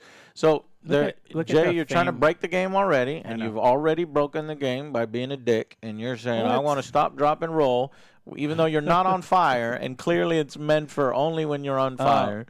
So we're going to play it to where you lose 3 action points. Look at the fame commands. Fame commands. Instructing your Helot to work the crowd may seem counterproductive and a bit arrogant. That is because it is. If you had any concern for your Helot, you might think twice about instructing it to perform these maneuvers. Fortunately, you do not. Gloating. Instruct your Helot to taunt, gloat, or otherwise humiliate and discredit their opponent's abilities and accomplishments. Availability. This command is only available immediately after your Helot performs a successful attack. So he does have this as a game designer. He needs to put that on all of them. everything else. Yeah. Gloating can only be used or at least make mention that you can't stop, drop, and roll unless you're on fire. Yeah, because players like Jay will always try to take advantage of. I would do it too. I say Jay, but it's me too. You just try to burn up your AP. AP, right. Yeah. Effect. Double your crowd rewards, regain. Okay, important note. Gloating can only draw from the credit coins available in the crowd. Gloating at the end of a combo gives a bonus, and that's it. So gloating is the only one you can do for fame. So, but let's just play it as the rule, the spirit of the rule. Yeah, you yeah. lose 3 of your overall. Of course. So go ahead and Do those go to overall? Yeah, I got it. Good question. Where they go? All unspent point penalties are paid to the crowd coin All pile. right. There you go. Bummer. Okay. So now that you've done that, what happens? Does it go to me now? I think so. The basic done. rules of combat. You are done, yeah. Helot physical traits, okay. Turning points, command, action points, so command points, movement, spending. Okay.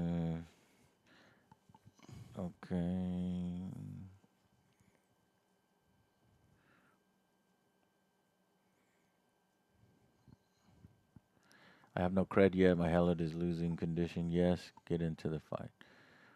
All right.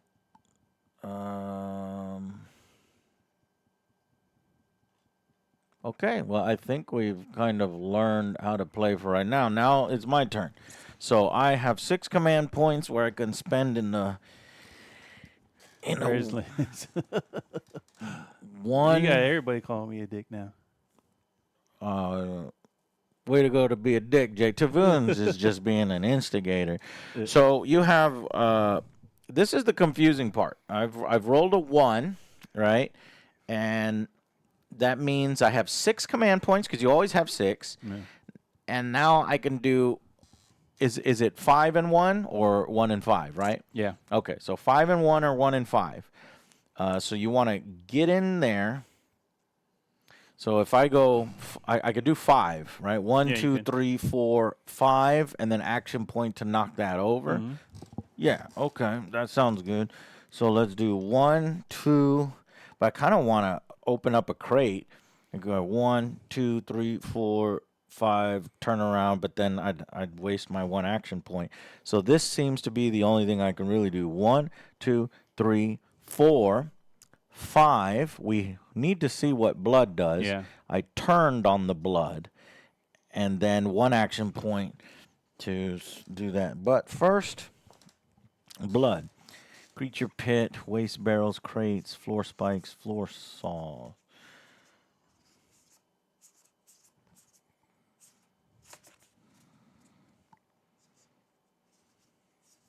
These are specials. So it's Special. not in that. Let's go into the back of the book. Floor spikes, crates, braziers, placements, hazard damage. Blood tiles. When a helot is fighting for their life, good traction is important. Floors can become slippery for any number of reasons. The most common is blood. Lots and lots of blood. Destructible and cannot be used for cover. So it's destructible and it can't be used for cover. When entering, rotating in, which is what I did, a space containing blood, use the compass die to move the helot to a new space, keeping its original FFD, I guess, forward-facing direction. Mm-hmm. If rotating in a blood covered space, rotate first. Keep the new FFD. So use the compass die to move the helot to a new space, which means I could end up losing my. So So for an example, where's the compass dice Right here? there. Yeah, the blue I'm one. not gonna do it, but this is just an example. So south, east. South, east. So you go here.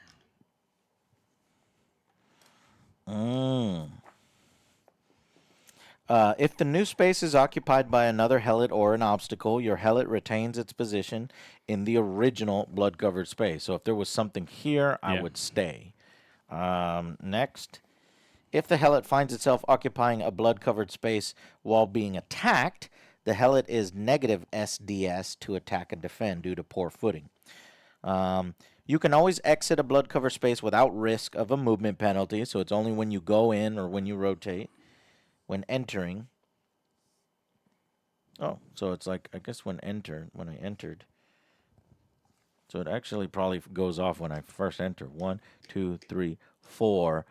And then that's when it would go southeast. Yeah. It said. It says when entering or rotating in. Yeah. Well, I enter before I rotate. Okay. So when I entered, that's when Then you that still it have happens. one Now, movement if left. what happened, let's say this happens. Let's say I end up here, and then I move here. Then I try to rotate. Then I would go again into another space. But I would still be wasting 1. Yeah. You can always does not qualify for against the wall rules, and entering a space cancels a running strike. After a helot loses a limb, place a blood tile on a space upon exiting. So that's how bloods are added when it's losing a limb. But since that's not what I want to do, I can instead go this way. 1, 2, 3, 4. I still lose. Yeah. But 1's better than 3. Yeah, 1's better than 3.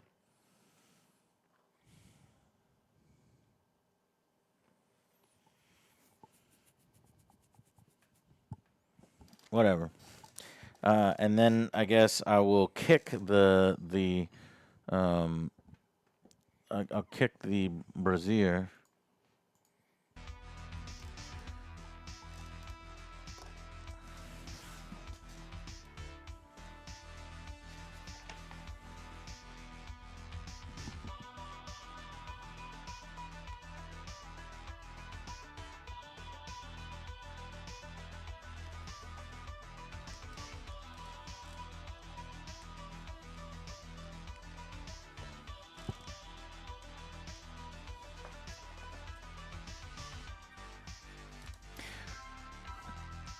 Pillars are indestructible. They render squares inaccessible. May be used against cover. Because I was thinking about kicking the pillar, but I guess that doesn't work.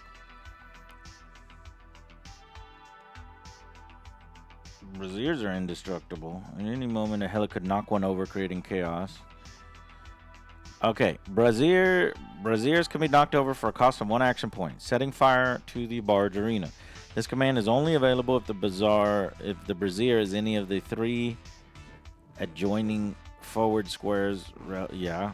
Once knocked over, its original square remains inaccessible, occupied by the Brazier, but place it on its side. Now remove the flame from the top of the Brazier, place it on the opposite square from which the Brazier was knocked over. If there's an indestructible object in the way, roll a compass die until the value represents an empty square. If there's a destructible object in the way, like a crate, the object is destroyed and replaced by fire. Now, is blood destructible? Blood is destructible and cannot be used for cover. So it lights the blood on fire. The blood is gone. It's destructible. Okay. So that's how that works. Reactivation. If there are active fires on the arena floor, roll a compass die for each one and move them in that direction. This is the new location of the fire. The previous location has died down and is no longer in flames. Okay, so that's how the fire works. Okay, so in that sense, I did 1, 2, 3, 4, and then is it 5 as an action point, but I lost 1 move. No, I didn't lose 1 movement point because, remember, I can continue to move after I do my stuff. Oh, that's so I'm going to just turn again. Yeah, I'm actually going to back up 1. Is backing up, so backing up and walking backwards, yeah, and walking sideways is 1. Is 1. Correct. So what I could have done, yeah, I could have just walked sideways 3 times and pushed this over 1. Yes, let's do that. So, as far as I know, there's side steps. Let me see. Black flip or side step costs 1 action point.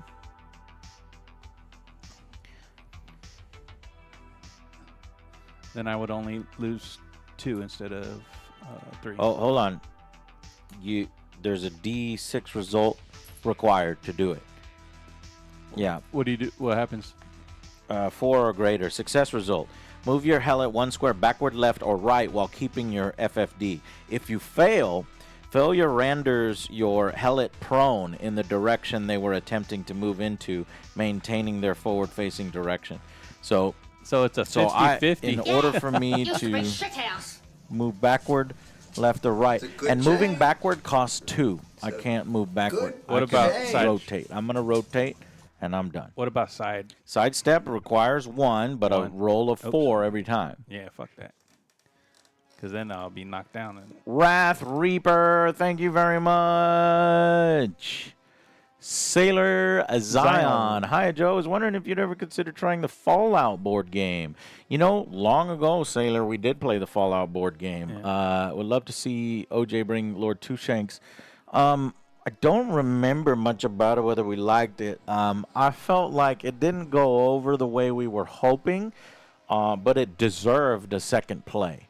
Unfortunately, it's no longer in our collection. I found other games that kind of do that thing a little bit better, and I could try to Fallout miniature game, don't we? Waste Nights is one that we enjoyed, if you've ever heard of it, if you enjoy the Fallout board game. It depends on which Fallout board game you're talking about, because there might be multiple at this point. Yeah.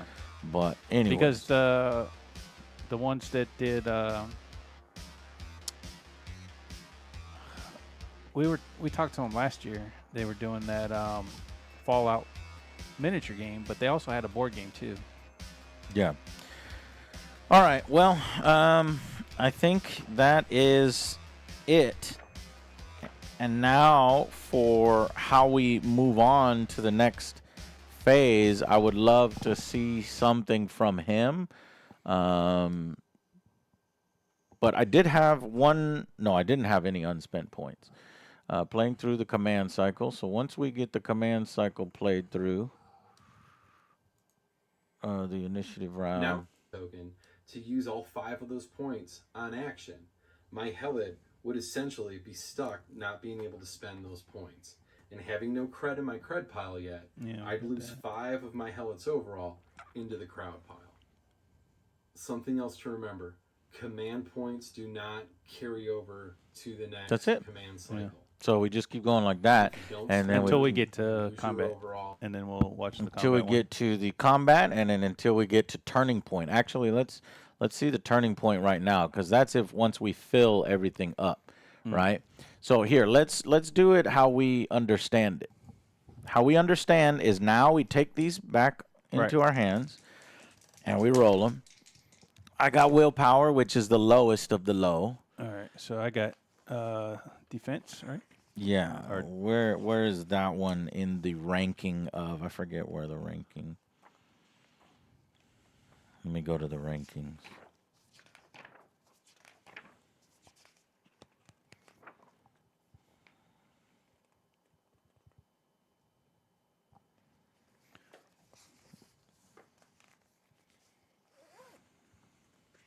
Second. It's second. So initiative, defense, cunning. Okay, so Then the you rest. once again you're going first. So put your black 4 die on in one. slot 1. I'll go second, and I've got 5 in mine. So now your Defense goes up. defense goes up 1. My willpower, Goes up since I rolled will, I look for willpower, and that goes up The first by one, yeah. 1. So does now we put the coin in that, right? Is it it comes from the crowd, right? Yeah, comes Yeah. from the crowd. We each get 1 coin from the crowd to put into those. I rolled a 5, right? Yeah, and I rolled a 4. Okay. Well, you're first. All right, so I can do 4 movement points. Can you get to or- me? Can you fight me? Fight me. Or knock something over. Or Yeah. open that fucking crate. I can't get to the crate because it's all fucking blocked with shit. All right, so I'll do the 4 movement points. So one, push this over. That's 1 action point That's to push it over. Yep, 1 action point to push it over. Does it burn the intestines? Yeah, let me see if intestine guts are Or guts. destructible or not. Pretty sure they are. Destructible and cannot be used for cover. So you just, the fire destroyed the guts, Jay. Okay.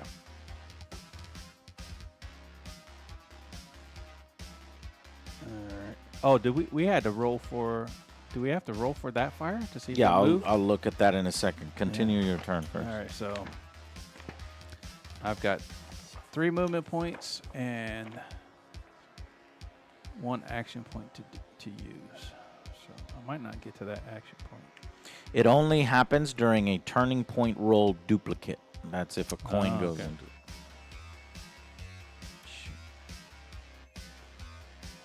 One. How many movement points? did I've you got think? 3 left. 3 left. So I'll go 1, 2.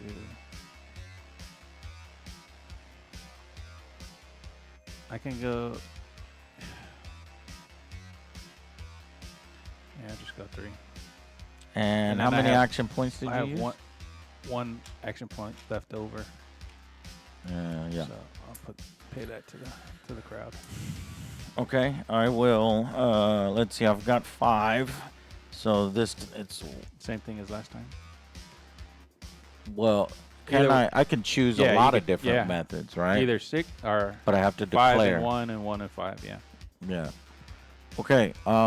If I go 1 or the sidestep. Sidestep was a what, Jay? Sidestep was 2. No, sidestep was 1, but you If had I to roll. fail it, You fall down on the ground, I fall down on the ground. and then you're gonna eat so all those. might as well do the 1, 2, Yeah. 3. Damn, getting over there. A sidestep avoids a 3, huh?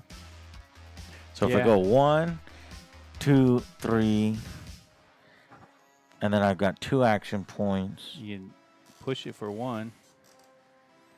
right? But I would lose an action point, Yeah, it's hard to get. and then I'm trying to do the math too. Keeping the numbers in my head is Yeah. a little much. It would be good. But what I want to do, a small action point tracker, yeah, that like would a be- little abacus type thing. yes. So An you- abacus would be cool. Yeah. I like abacuses anyway. All right, I tell you what. So you knocked your fire down. I knocked my fire down. I guess let's just keep knocking fire down. So I'm going to go. I'm going to try To sidestep? Yeah. Okay. to size. Let's Or see. wait, I could go 5 and 0, remember? I think he did say 5 that actions? five movements and 0 whatever. Or 1 action. So, So- 5 movement and then 1 Yeah. action. Yeah. No. You can actually choose 0 for one of the numbers. I thought you had to spend all 6 action points. Good point. So that builds that into the rule. Yeah. It's impossible to do Right. that. Okay. So 1 action point. So if I just go 1, 2, 3, 4, 5. That's actually perfect. And then I'll kick it. So that's 5 movement. And then 1 action point, kick over the fire. It's going to burn the guts. And it's your turn. All right. So Or Then actually, we're back- our turn is over. our turn. Yeah, we're back to. Got a 2 and a willpower. Defense and a 5. So we'll take the coin from here. And this goes into the 2 slot. The willpower is Is the lowest, lowest. of the lowest. Yeah, And what is yours? a 5. And No. a defense. So Def- second. It's like the second highest. So you win again? Yes. Okay. My willpower goes up by 1. Man, my willpower is going crazy. What's going All on? right. So my defense goes again. Jay, did you put your coin in the slot? Not yet. Go ahead and put your coin in the slot. I was gonna put this up first, and then I'll put it in there. Then the coin from the crowd in the 5 slot. So no duplicates. Not yet. Okay. And then You're first once again with 5 action points. well, this Come at me, bro. I have to. Yeah, I'm gonna have to try to get at you. 1, 2. Hey, 1, 2, still 3, hilarious, 4, deplorable, 5. deep. Thank you very much. Tavoons, you're eating fried sausages? I'm very jealous. I want one. So you did all 5 Yeah. on movement. Yeah. And what's your 1 action point? I can't do shit. And you threw 1 in the crowd? Yep. Boo! The crowd goes boo. Okay, and then -2 and will. I already did my will, so I need to do 2 movement. Or no, I need to do. I could go 4 movement, right? Yeah. So 1, 2, 3, 4, Yeah. And then. and then I would Attack. slide. What? I'd But have if to you do go into something the for wall, you don't go. Or if you I come think the towards wall doesn't do anything, you don't- and then going towards you doesn't do anything. That wouldn't do anything. It would just be me Here. walking into the fire. the With fire or those 2. Yeah, that Which would- is fine. yeah. Okay. Yeah, for the purposes of a fight, let's do it. So, so 4. I'm gonna do 4 action points to move and 2. See, because we have to declare it, right? yeah, because of these deception cards. Right. But what's weird is I don't have any cards and I don't have any coins. I don't know when we get those. I guess we'll figure it out in a little bit. So 1, 2, 3, 4. I slip on the blood, roll the dice. Northwest, which would be here, Yep. where I don't go anywhere, and you just stay in the spot. Now, I think you don't take damage. Remember, it said there was like a wall activation or whatever. Let's see. Does not qualify for against the wall rules, and entering a space cancels a running strike. So we would just have to read against the wall rules to understand what that means. But let's just say for right now, it doesn't do anything, but I can give myself damage in the future. Against the wall rules. It would probably be under movement.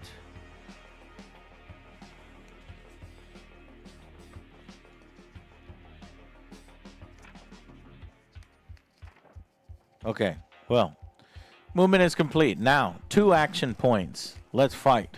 Yeah. We need to figure that out. Okay, so is this a action point menu gonna help us? Yeah. Yeah.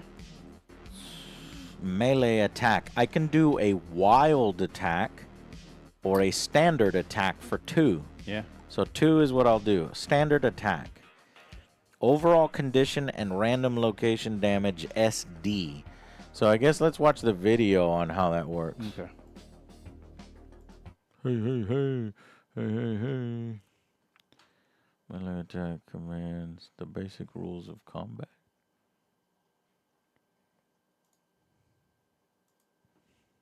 So how does combat work? Combat is pretty simple.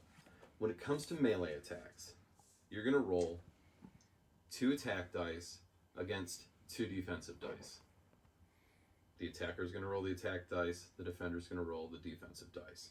You'll roll them both simultaneously, and you take the attack dice, and if they're greater than the value on the defensive dice, that attack is successful. How much damage does it do? Whatever the difference is between the 2 dice rolls. So, if I rolled a 7 and the defender rolled a 5, it would do 2 damage. Plus any damage bonuses or situational bonuses that may apply, which we'll go over in the next video. Another thing to keep in mind is that defense always wins a draw. So if the attacker and the defender both roll the same value, well, ties go to defense. It's really that simple. That's it. 2d6 against 2d6. Now, range damage is a little bit different. When you're doing range damage, a lot of the weapons are going to need to have line of sight. Line of sight is determined by going in a diagonal in front of your hellet's forward-facing direction. And as soon as you run into an obstacle, something that blocks line of sight, which if you look in the back of the book under the hazards and the obstacles, it'll let you know which ones block line of sight and which ones don't. But if something is in front of your helmet that blocks line of sight, then that square and all the squares diagonal to that square are inaccessible and you don't have line of sight. The other thing that's going to be important with ranged attacks is looking at the weapon's optimal distance. If a weapon has an optimal distance... Okay, well, no ranged yet because we don't have a ranged a weapon. So let me just do a normal attack. Every attack is defended by a standard 2d6 roll. So grab 2 blue dice for you, and then attacking. When a player declares an attack command, they must specify the type of attack, including the location if necessary, and then roll the corresponding amount of dice. Okay. The opposing helmet always defends attacks with no action or movement point cost necessary. Once rolls have been made and the bonuses have been applied, the player's roll with the highest numeric value is awarded the successful action. Ties always go to the defender. Okay. Well, how do I determine what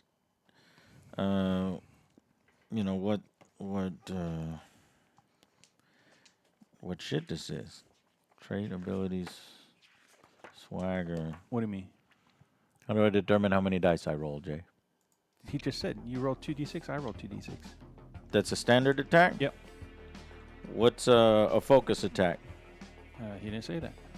What's a grapple? Well, what if I want to do a standard attack?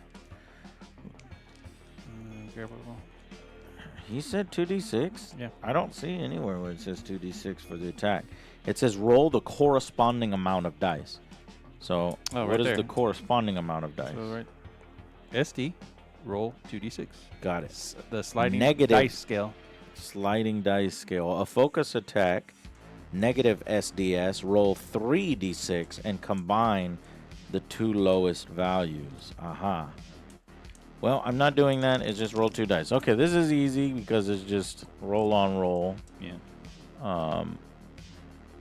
Now, how do we determine the location? Do we do that afterwards? Optimal distance. Position bonus.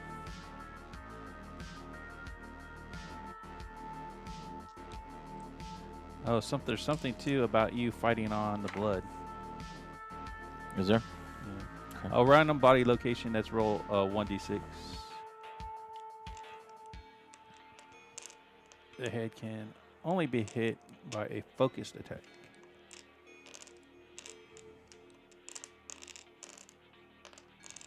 If a helot finds itself occupying a blood-covered space while being attacked, that's not you, that's me, Yeah, so it yeah, doesn't yeah. apply. Okay. Your helot is a negative SDS attack to attack. Due to poor footing. I feel like You just even said though it. the wording is Yeah, off, yeah, it applies to me too. yeah, you because just it said says attack and defend. negative SDS to attack and defend. So negative SDS would Okay, be so you rolled 3 dice, 3d6, 3d6, and combine the and then I combine lowest the two, two lowest values. which I think is still okay. Yeah, but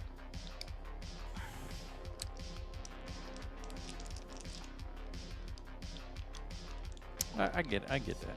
That's cool. so but I can actually choose. I have 2 action points, right? Yeah. If I wanted to, I can do 2 wild attacks. Yeah, Right. but you're still minus. Then you would go. That's still minus. Then I would slide down 2 SDS and Yeah. I would roll 4d6 and combine the 2 lowest values. Yeah.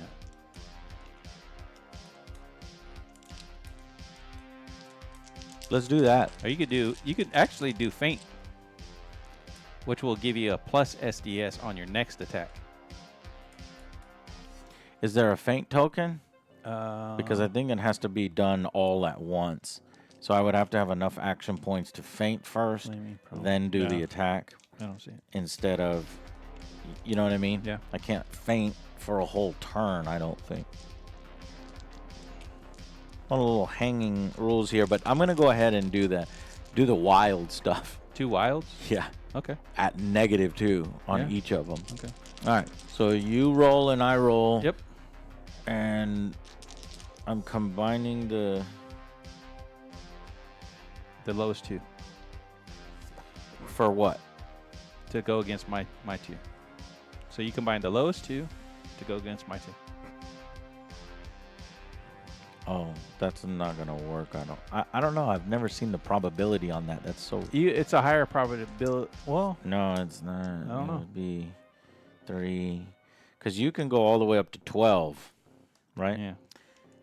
Nah, I think that's a bad idea. Instead, I'll just take that one small The what? Yeah, penalty. the penalty, which is 3d6, and combine the 2 lowest values. Right. Wait. But is it combine the 2 lowest values, then add the other one? No, you don't. You're picking the 2 lowest. Oh, that sucks. I'm not gonna. Not if you get 3 6s. So let's say I roll 2 6s, Yeah.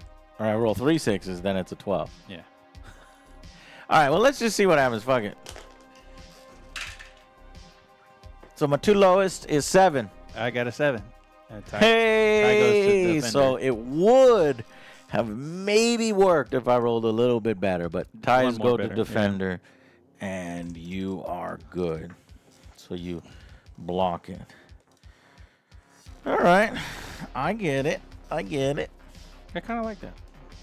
It's a different way way to do this. that's- I've never. yeah. Yeah.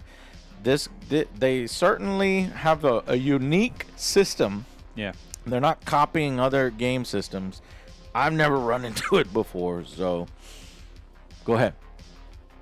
I think we go back to this. I think we go back to right? this, yeah. I got it. See? Inst Well, is the that's best, actually, right? Yeah, that's actually good. Yeah. 5 and swag. My swag goes up to 1, and I got a 5 Inst. again. Inst goes up 1. So you've got you have a Turning point, right? turning point duplicate. So let's figure out how to do a turning point duplicate. You put your 6, and then Put my 6. I can't put that there, so. We need to figure out turning point duplicate, yeah?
Turning points. There you go.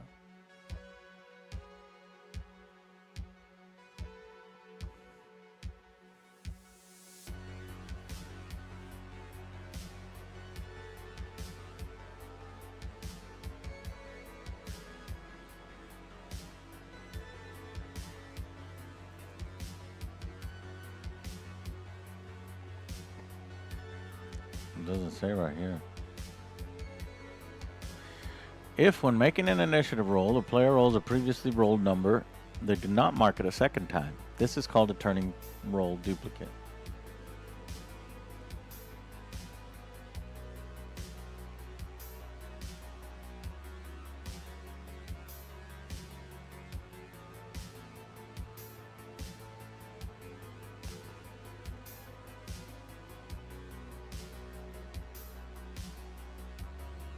All right, well, I think it's just we do the turning point duplicate things that fire off during a turning point duplicate, which would be the braziers.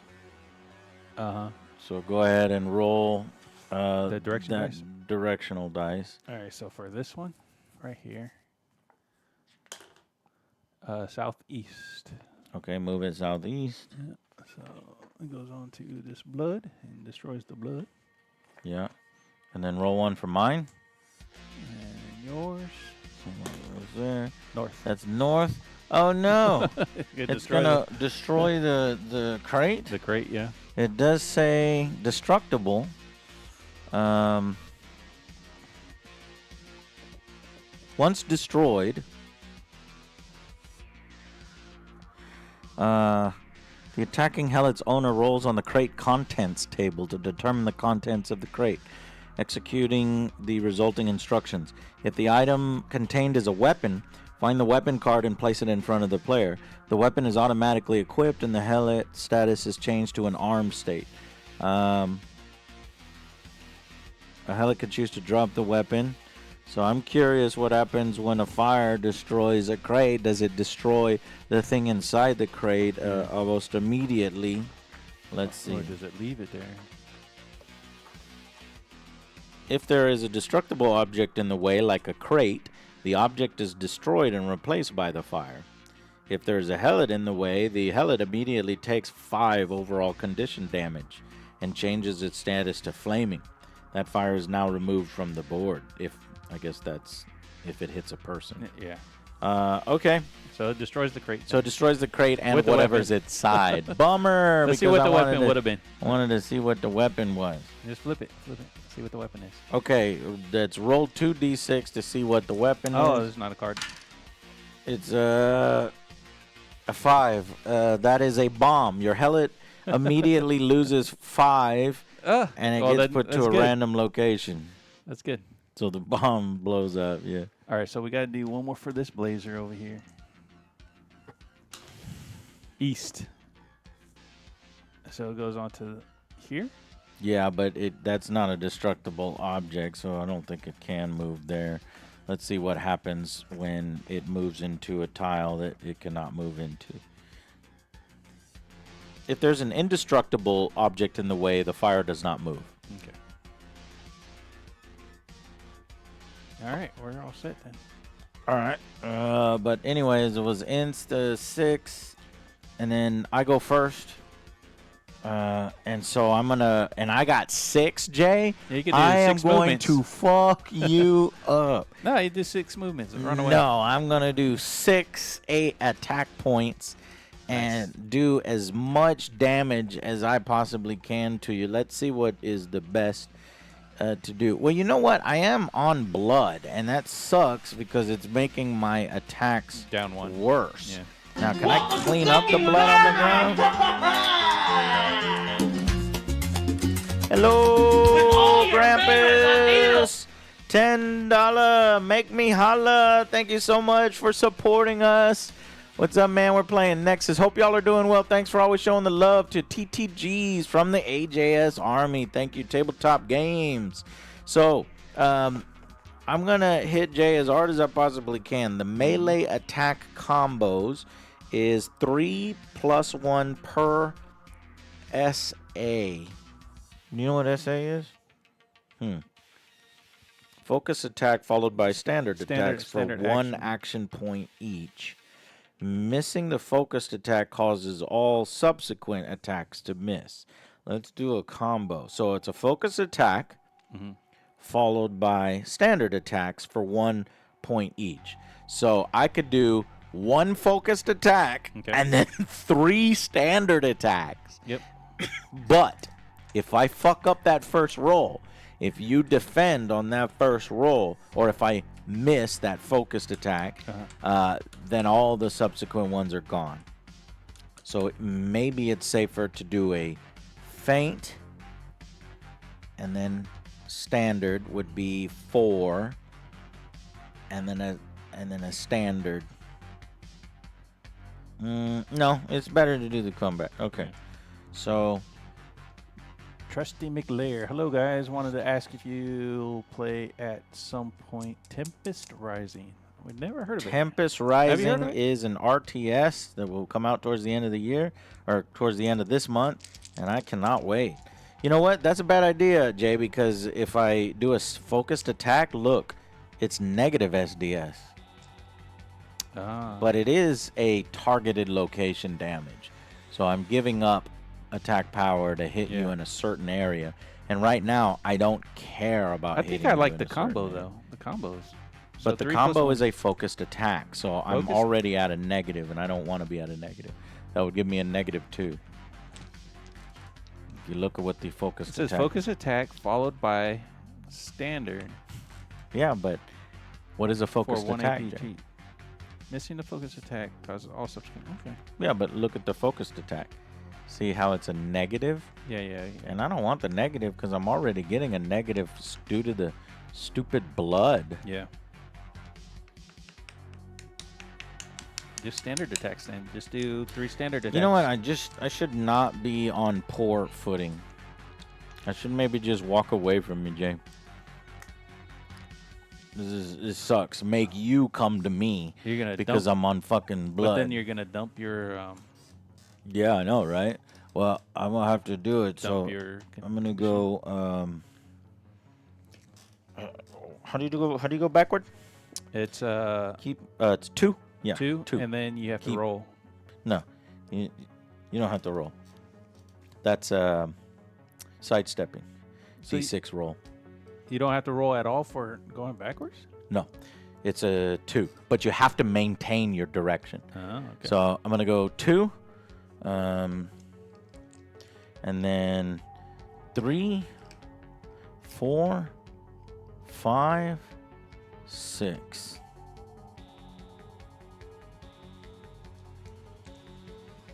Okay. Yep.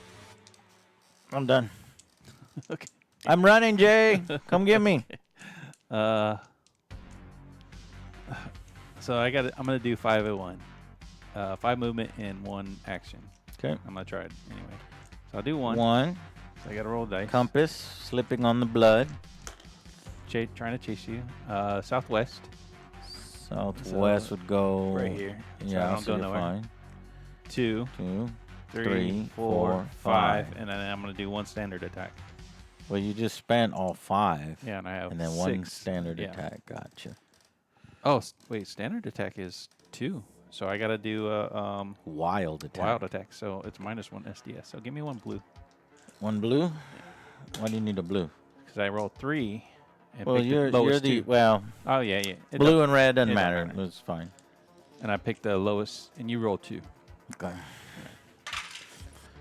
Oh, so 2. You rolled a 2, and I rolled a 7, so you don't do any damage. Oh, wait. I was supposed to go up 1 SD because I'm hitting you from the back. If the attacking helmet occupies a square directly behind the opponent, yeah, that helmet attacks at plus SD. Okay, so you even out. So let's redo the roll. Okay. So you're you're Yeah, going 2 and 2. 2-2. Yeah. Yeah. 4. What'd you get? Look at that. 2. Damn, that was your best shot. I know. That was the time to hit me. But you would have gotten negative overall condition damage, -1 OC, which we don't know yet what that is. Okay. Yeah. So next is rolling these dice. I got a 2, which is gonna cause a thing. A 1 and a cunning. What is swag? Swag Have you already is the memorized rest, it? Is the rest. So I go first. Okay. So I did a 2, so we have a reoccurring thing, Yeah. which So means we got to roll where does- for all the fire. Does that go back into? We just don't even take the coin. Oh, I don't okay. think so. So that would have right there. Yeah. So well, where's the compass? right there. Actually, I will take the coin and put it in the 1 slot. So northeast. Oh, The no. fire goes here. It can't move. This fire goes south. This fire goes south. It can't go south. And that's it.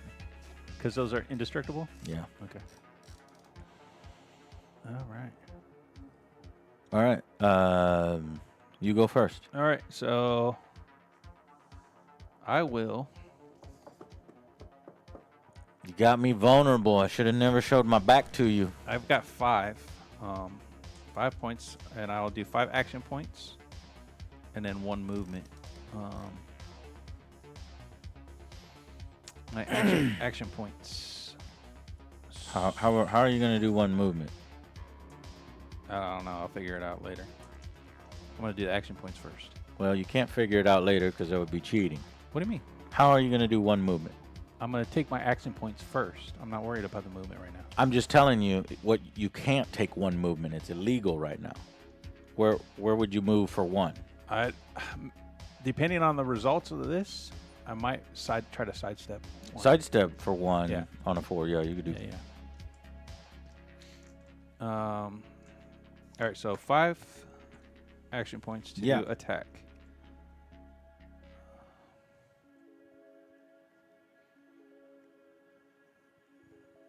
Let's do, since I have your back, let's do 2 standard attacks and 1 wild attack. Cool. All right, so 2 standard attacks. 2 standard. I get 3, and I picked the highest 2. All right? I think so. Yeah. No, yeah. You'd pick the highest 2. 5. 7. Hey, that's 2 damage to me. But Yes. now Now where does what? it go? Yeah. Does it go to our, like, Does it go to a random body location? yeah, I don't know.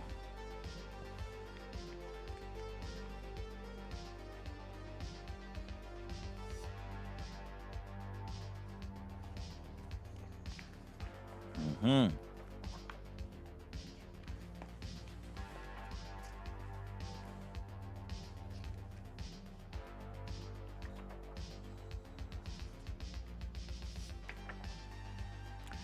Hey.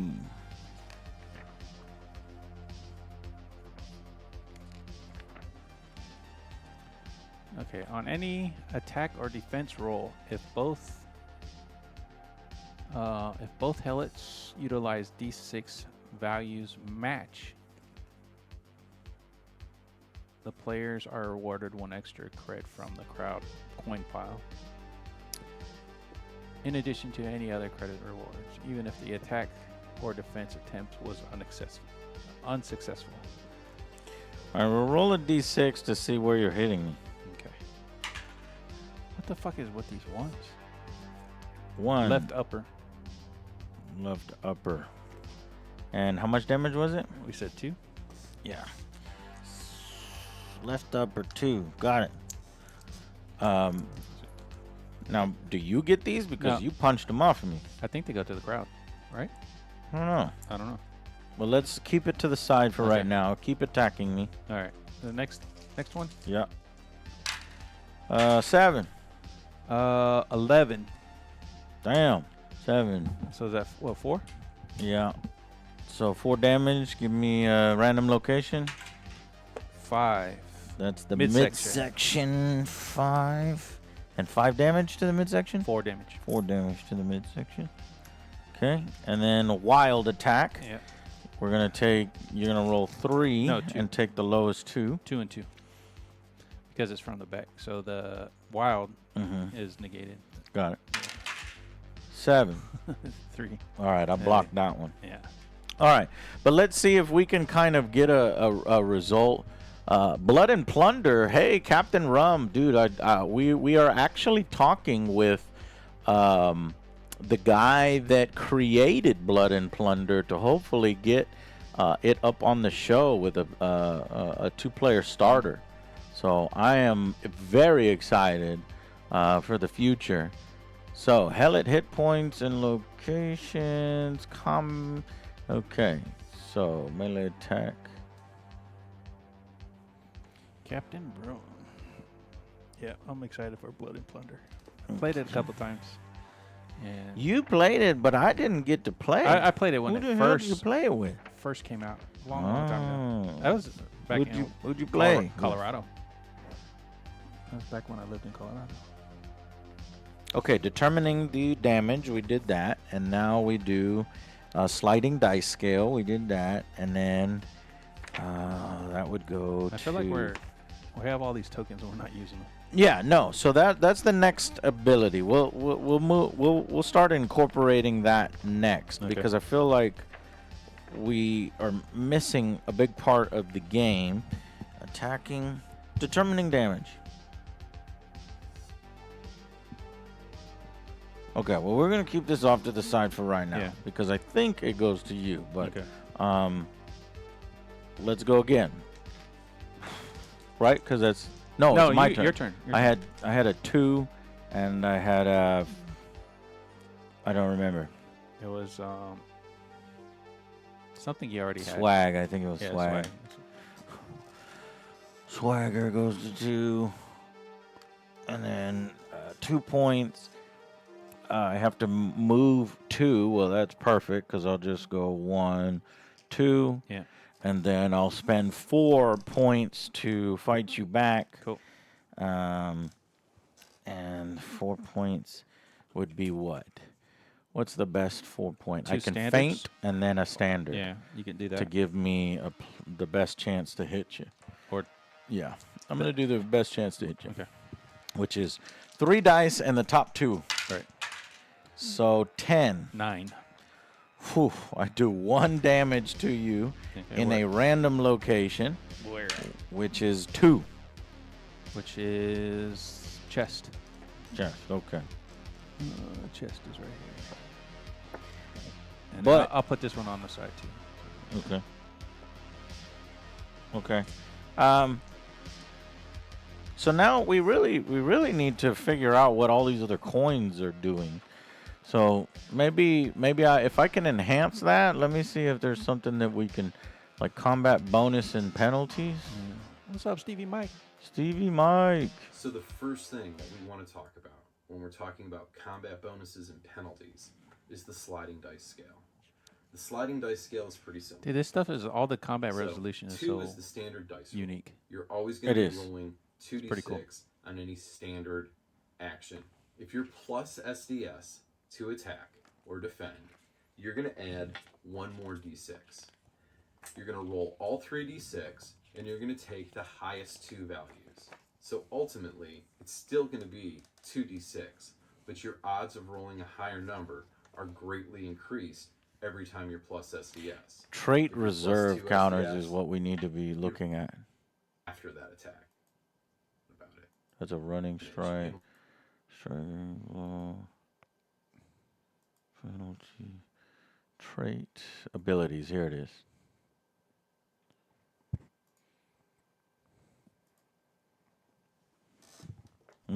Okay, moving on to trait abilities.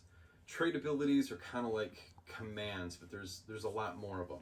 So I don't want to go through every one in detail in this video. Use the rule book, read the descriptions, and get familiar with them. Now, you are going to find a quick reference card that's going to have all of these trait abilities listed. What you need to know about the trait abilities is you've got your trait counter here, which is going to track all of your trait bonuses throughout the course of the bout. And then you're going to spend these trait bonuses on these trait abilities. Most of your trait abilities are instant actions and they don't require rolls. Once you build it up all the way to 5 on your trait counter, you can have some pretty powerful stuff in here. But keep in mind, once you hit 5, that's as high as you can go.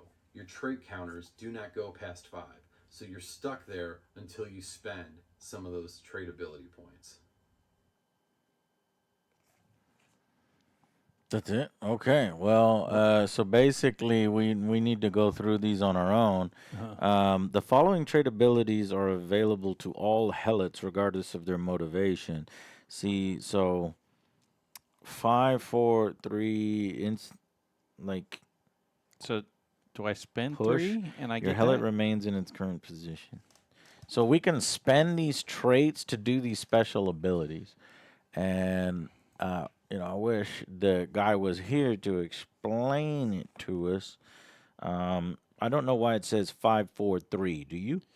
So that's either the cost or what you have to be at in order to 5, 4, 3. to use it. Yeah, I think. Well, maybe. Let's see. See page 32 to 34 for more details. Yeah. 32 to 34. Trait abilities. These are universally shared list of any abilities that any helot may perform by having the necessary trait points Right. in their reserves. Okay. They are instant and can be used at any time during a player's command round unless otherwise noted. So that's what gives all the rest of the flavor to the game. Because I was about to say, it's just going to become a a back and forth punching match at this point since we're in each other's face. Yeah. But with these traits, I think that can vary things up. So instead of just giving you 1 damage, let me see if there's anything else I could do for a trait. You need something that So you have. you something need at that's 3. Yeah, at least a 3. It's only willpower. What about you? So I don't have any that are 3. So willpower, resist prone even after a failed roll. Oh, that's pretty good. Yeah, Because that's you cool. could sidestep. You would be able to sidestep, and if you did go prone, you just There you go. spend Cool. that to there. All right, so we'll move on because it's not, So I just did 1 damage Yeah. to you. We need to figure out where these go. I will. Okay. Yeah. So let's do that now.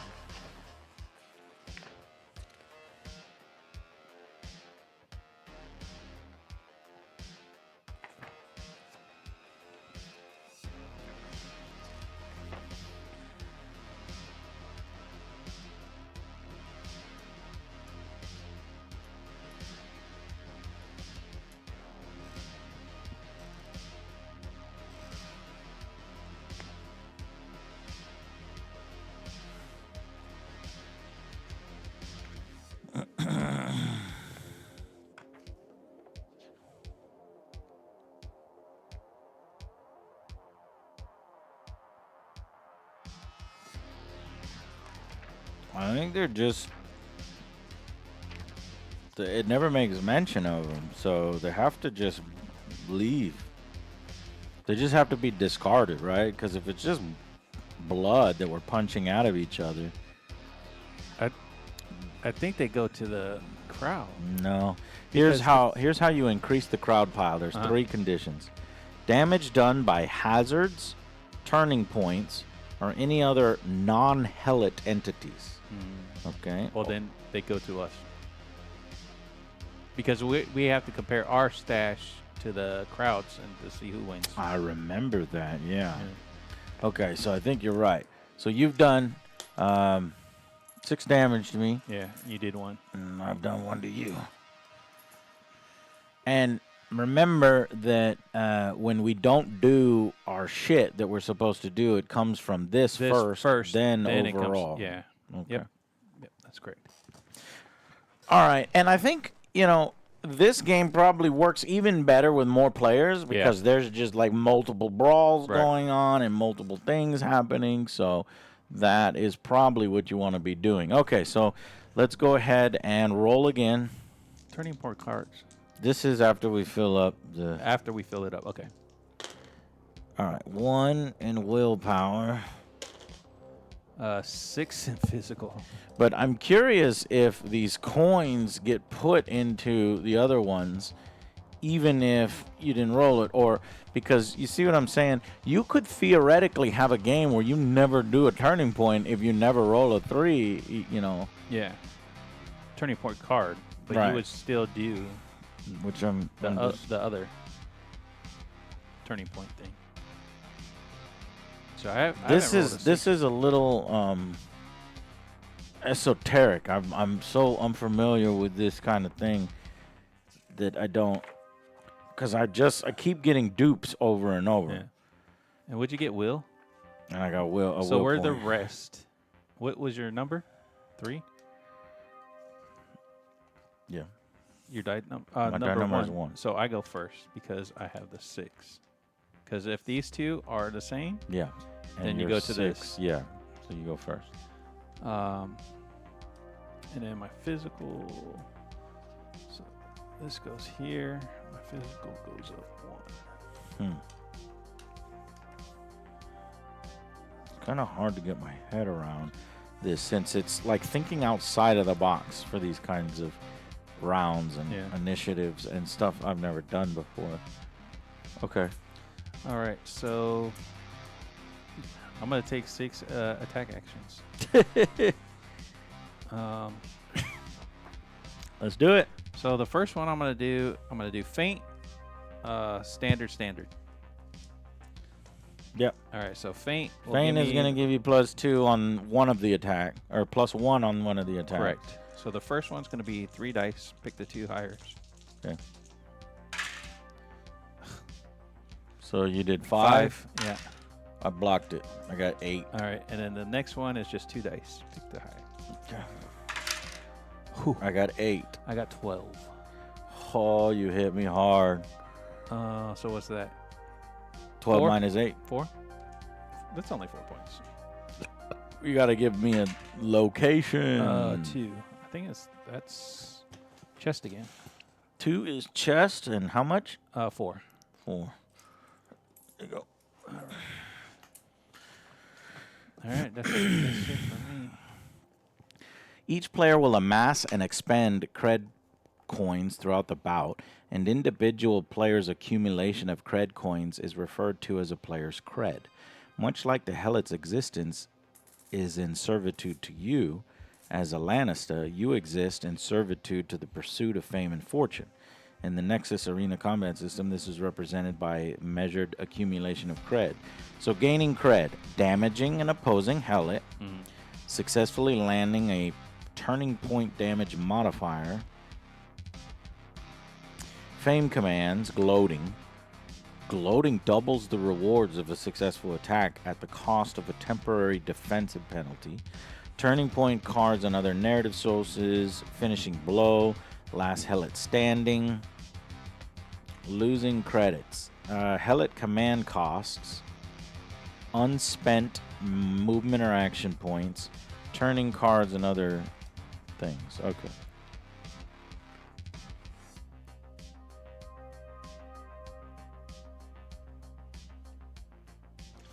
I am trying to get to the next turning point, you know? Turning points can affect...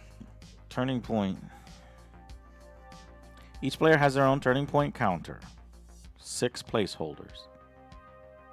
When a player has filled all 6 of their slots, they will then draw a card from the turning point deck.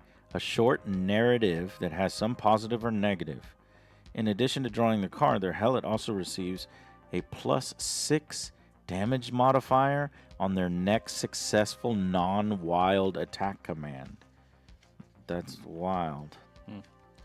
So, but I don't know. I think that's the first thing I don't like, where it's like, you know, I'm completely at the mercy of a D6 to determine when I get my turning point card RNG, and yeah. filling up the 6 slots.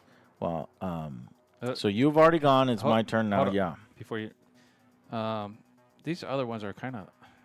I wish they're located a little bit better, but it says if an attack results in 4 or more damage to a helot's head or midsection location, which chest was midsection. No, midsection is midsection. That's correct. Number 5 is midsection. Number 2 is chest. Okay. Did I hit you in the midsection? No, you hit me in the chest. No, look at before. Before did I hit you in the midsection? I have some Missing from the missing midsection. from Yeah. the midsection. Okay. Yeah. So its owner must roll a d6 as a result of the 4 higher to prevent the helot from being knocked prone. So we'll not worry about that because that would affect a lot of stuff. So last turn, if you would have I hit you, you would have to make a prone, basically a prone Okay. roll. All right. Well, it's my turn. Yep. I'm gonna go 5 attack points and See, that's- 1 movement. These other the influence Yeah. and deception and command we should be having too, because like motivation button spent all 6 command points on action or movement.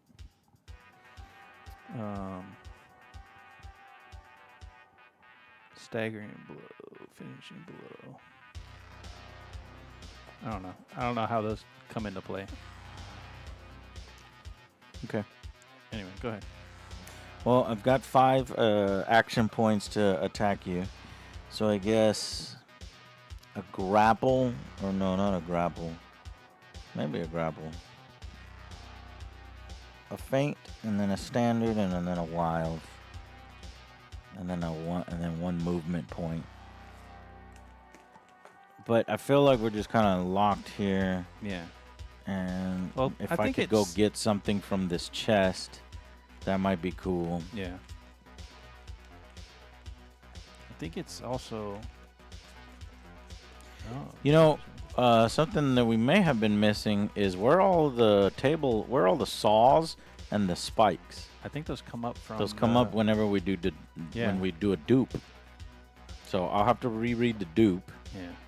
But let's just finish hitting each other. So feint to get a better roll. So here's the better roll. Pick the 2 highest. 7. 9.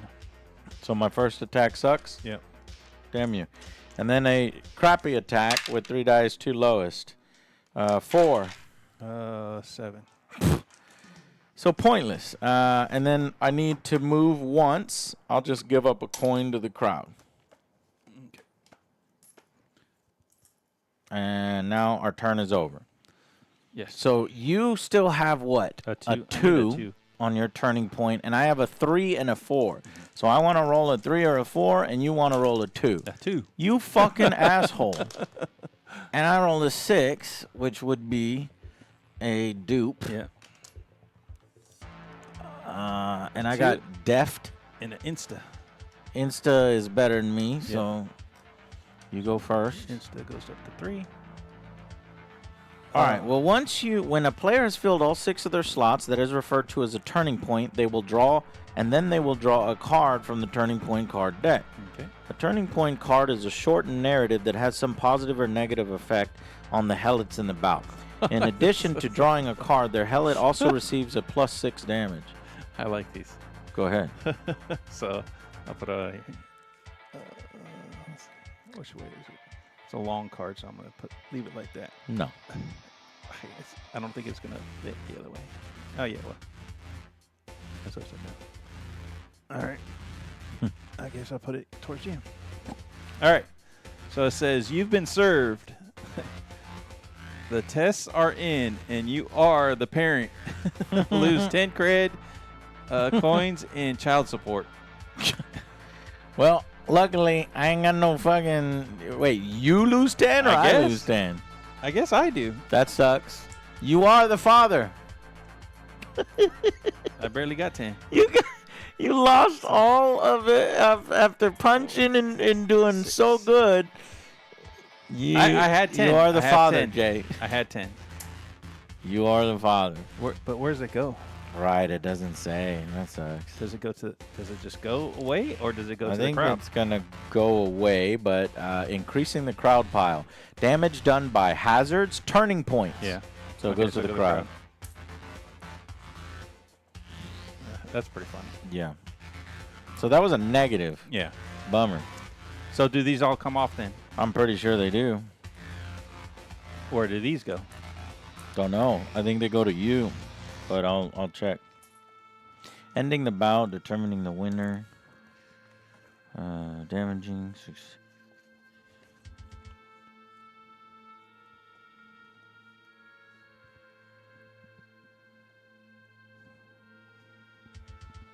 No, it doesn't say that you get them from there. It's successfully landing a turning point damage modifier.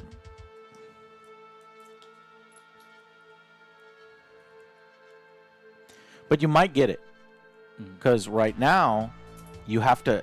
So you're getting a +6 damage if you land a hit. Oh. If you land a hit at +6 damage, that is successfully landing a turning point damage modifier. Okay. Yep. All right, so... But before you do that, we just hit a dupe. Or no, because you go first, and then it's me. Yeah. Okay, so I've got 4 attack points and then 2 movement points. Okay. 4 attack points. So I'm gonna do feint and then a standard. So that's my 4 points. So it's 1 with 3. Pick the highest 2. Mm-hmm. Then you roll your 2. All right, 8. 8. I did 6 plus 4 for 10. But I have a Block. +6, right? No, that's +6 damage. So you failed the turning point. So that, I guess, goes into the crowd instead.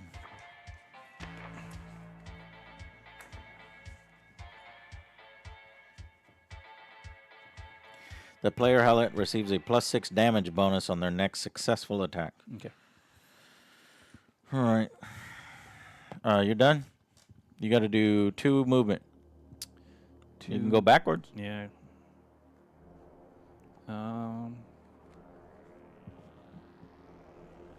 When do you do trait abilities? Deftness goes up to 1. Is there an order for that? No, I don't think so. I think you can do them whenever you want. Sir James Live, we win again. Going back. Just go back. Yeah, okay. So now I did the turning point duplicate. But let's read on this, the floor spikes. Random, dangerous, sounds like fun. Any square in the arena is a potential trap, and Hellet may find their feet impaled without warning. Activation, turning point roll duplicate. RPO is used to see where the floor spikes pop up. Okay, what about floor saws? Turning point duplicate. So we should have had So we should add a ton of floor saws and spikes. floor spikes and moving fire. So this shit is getting way crazier. So let's do a floor saw right now. I know we had RPO is used to see where, so we go here. we had 3, 8, and 5. Well, we're gonna start. I from know I right had now. 2. 5 and 8. So where's the 5? And where's 5. the 8? Right here. Now I don't know what direction this floor saw is going. Afterwards, the activating player rolls a compass and a D8 to determine which direction and how many squares this saw travels. Floor saws can move diagonally. Wow, cool. D8. Yeah, one of the just one. Southeast, 7 spaces. Where's southeast? South, east. So it can't go that way. So South, it'd be like this way. southeast. So we got lucky, and it goes off into the wall, and it doesn't do anything. Does it say that? Yeah. If a floor saw completes its journey without encountering any indestructible objects or a wall, it is left in that space. If it encounters an indestructible object or wall, it explodes in the space adjacent to the object, sending damage shrapnel in a 1 square radius around itself. So I guess it blows up. Yep. Okay. And now we need to do Spikes? the spikes. The spikes. Used to see where a spike pops up. 1 and 5. Sink. I was there. You were there at some point. Yeah. If floor spikes are spawned underneath the destructible object is destroyed and replaced by the floor spikes. If floor spikes are spawned underneath an indestructible object, nothing happens. If floor spikes are spawned underneath a helmet, the helmet loses its weakest lower appendage and triggers the bleeding state. If both lower appendages of equal condition, the helmet owner chooses which one's lost. Once all 4 floor spikes are placed on the board, they remain in that location until the next turning point. If floor spikes spawn underneath the floor saw, the saw is destroyed, doing 5 shrapnel damage, and replaced with 4 spikes. Reactivation.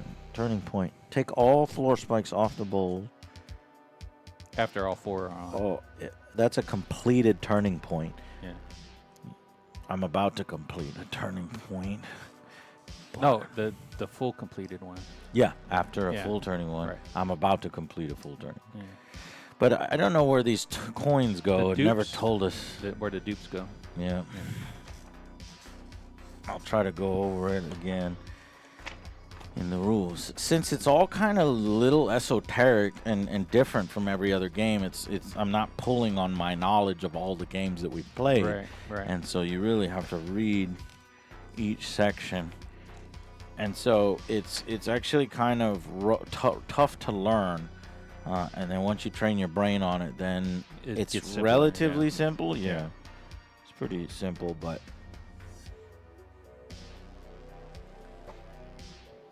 I kind of.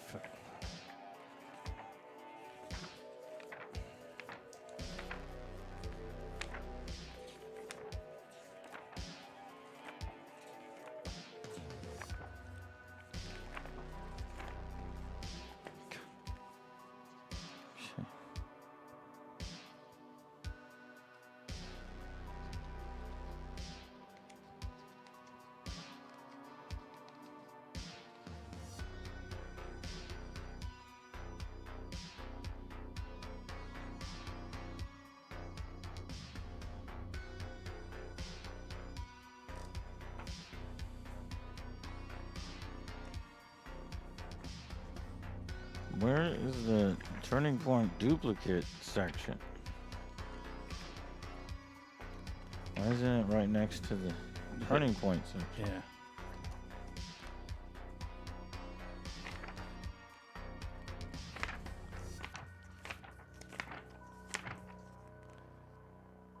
What? It disappears every once in a while. What the fuck, dude? Am I in a fever dream? It's got to be in the front. Right? What the hell just happened?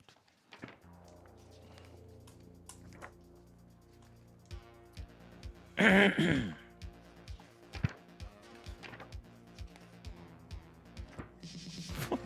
not even in the rule book. No. Fuck. Am I going crazy?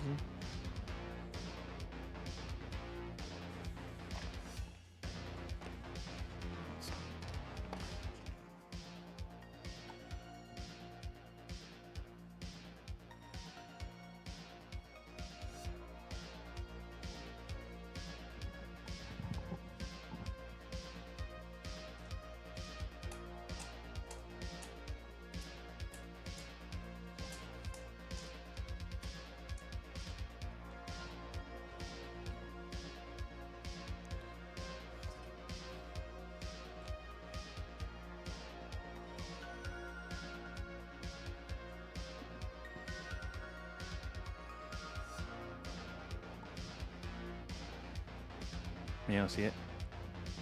I think it's in the important note. Each player has their own a turning point. In addition to drawing cards, okay. If, when making an initiative roll, a player rolls a previously rolled number, they do not mark it a second time on their. Yeah, but then on that same sentence, you need to tell me what do I do with that coin. I guess I just don't take the coin at all. Yeah, maybe. It should say that.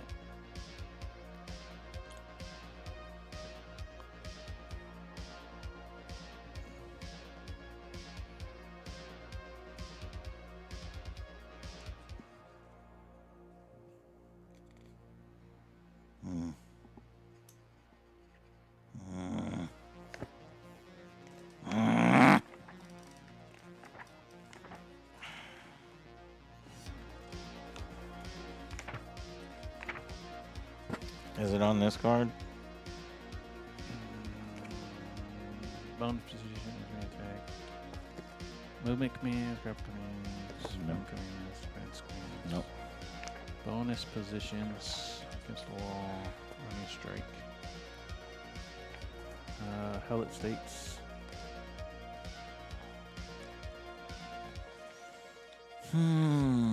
I can't find the actual term. The only time the rulebook refers to a turning point duplicate is in the floor saws, floor spikes, braziers. Yeah. So you still have to move the braziers for that one too, because you did the floor spike, floor spall. Yeah. You go ahead and do that for me while I finish this. Okay, so this one right here, it will move one spot east, which again is the pillar, so it goes nowhere. All right, this one right here will move west. So it's gonna get close to Joe's tail. And then southeast for the last one, so that one goes back this way. All right. And those are complete. At least we got that down. I've been served. This is funny. Okay. Well, the only way I'm gonna find that is maybe in his video, Maybe. but that's one hanging question that is driving me nuts.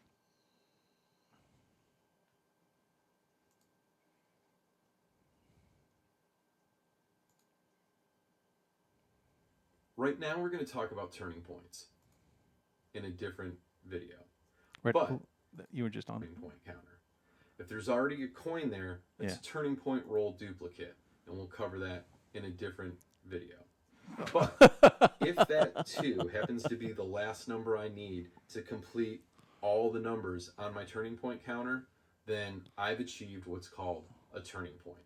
Once a turning point is achieved, several different things can happen. The first thing you're going to do is you're going to look to see if there's any actions or any instructions that need to be executed from a previous turning point or other narrative event.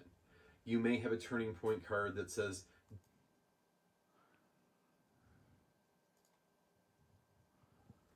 let's talk about hellet hit points and locations. If any of you maybe grew up playing Battletech, you might be familiar with location damage. So what location damage means is your hellet is set up with different body part location hit points. Your head location, your left upper, your chest, your right upper, your left lower, your midsection, and your right lower. You've also got overall condition. What this means is when you're attacking throughout the game, you may randomly or intentionally hit different body locations of the opposing hellet. So each one of these locations are going to have their own hit point values, and those are tracked using the cred coins. On your area command panel, if you look at your head location, chest is dead. If you're all of the head or all of the chest location are depleted, your hellet is dead. Mm-hmm. If your overall condition is completely depleted, then your hellet is basically unconscious. and that ends the bout for your helmet. If a right or left I upper suspect it's under body hazards because it's the location only other is time completely depleted, that then that turning point helmet is duplicate negative matters. SDS Yeah. to attack opposing helmets. We'll go over SDS in a later video, but what this means is they're going to have a hindered chance of landing attacks on opposing helmets. If the left lower or the right lower of your helmet is completely depleted, then your helmet is going to be negative SDS to defend. This is going to impact its ability to defend itself against opposing helmet's attacks. There's a It'll lot be at of disadvantage. mechanics here I like. Yeah. And I if like the hit midsection locations. I like is the completely SDS. depleted, Yeah. The sliding your scale. helmet will be negative SDS to both attack and defend. I like So the how do penalty you for not know using which all your body command points. location But I'm not is sure I being like the hit? turn order thing. That's pretty simple, actually. Wild attacks Yeah, the turning only points do is damage yeah. what I'm to a little helmet's iffy on. overall condition, while a standard attack I think the is turning gonna points do are random okay, buff but getting next up to it. to them is the little wonky part. Yeah, I guess you're right. or hit points left, and it's left upper. All right, let's see if he mentions it here in hazards. Shit, we might have to go to FAQs. It's got to be in hazards. All right. Now we're probably going to talk about one of the most fun aspects of the game, and that is the hazards. So, before we get into the actual hazards themselves, the first thing we're going to do is we're going to talk about the placement of the hazards. They will be placed according to your barge schematics, or they will be placed according to your own discretion. So to start the bout, not all barge hazards are necessarily going to be placed out in the arena. Some of them, like the floor spikes and the floor saws, will only be triggered and will appear on the arena once they are triggered. And also you have some hazards that aren't hazards until the players do something to turn them into hazards, such as the braziers.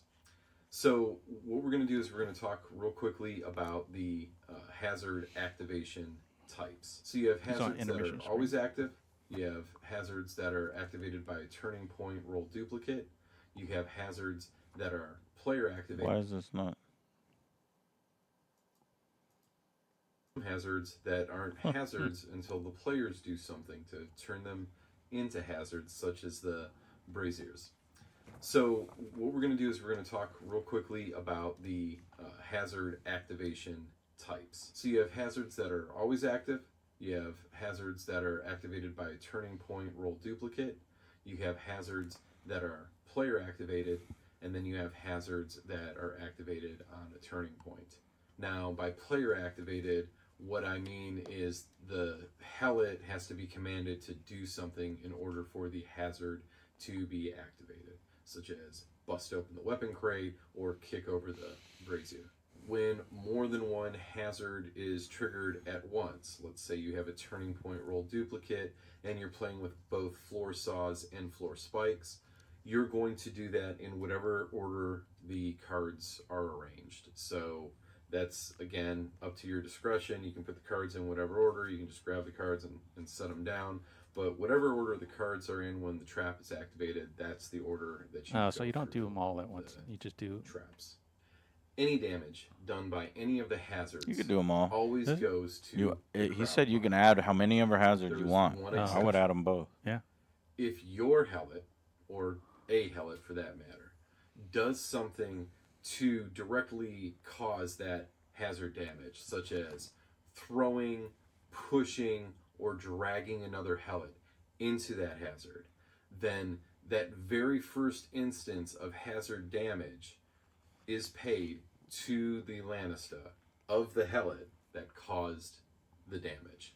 Now, what I mean by the first instance is you could have a situation where you take a helmet and you drag them into floor spikes.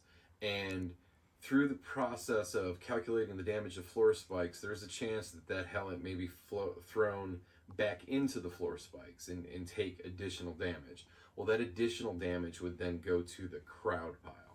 Another example would be a hazard causing another helmet to bleed or be in the flaming state. So that damage at the beginning of their action round would be paid to the crowd pile, not the helmet that was inflicting the damage. if the attacking helot threw a helot into the fire, that initial 5 damage would go to the helot dragging or throwing the other helot into the fire. I hope that makes sense. So that's some precursory information about all the hazards. So let's dive into the specific hazards and what they do and how they're activated. You didn't say it, but I kind of about is the say brazier. like, yeah, you said it. You don't even pull it. When you pull the coin, approach a brazier with your helot, you can, and even at an angle, you can knock the brazier. Do I have his information? One action. I think so. And what that does is that tips over the brazier, and then the you'll notice the fire is removable on them. That fire would then go into the square opposite of where your helot was standing in relation to the brazier. So this would land here, or if you were at an angle, it would land at the opposite 45-degree angle. Push it over basically at an just angle. Across from wherever your helot knocks the brazier over. Now, once that happens, the brazier becomes an obstacle, and the floor is now on fire. And what this does is whenever a helot enters any square around that fire, they're going to take 1 damage every time they enter or rotate in any of the squares around the fire. They do not become flaming.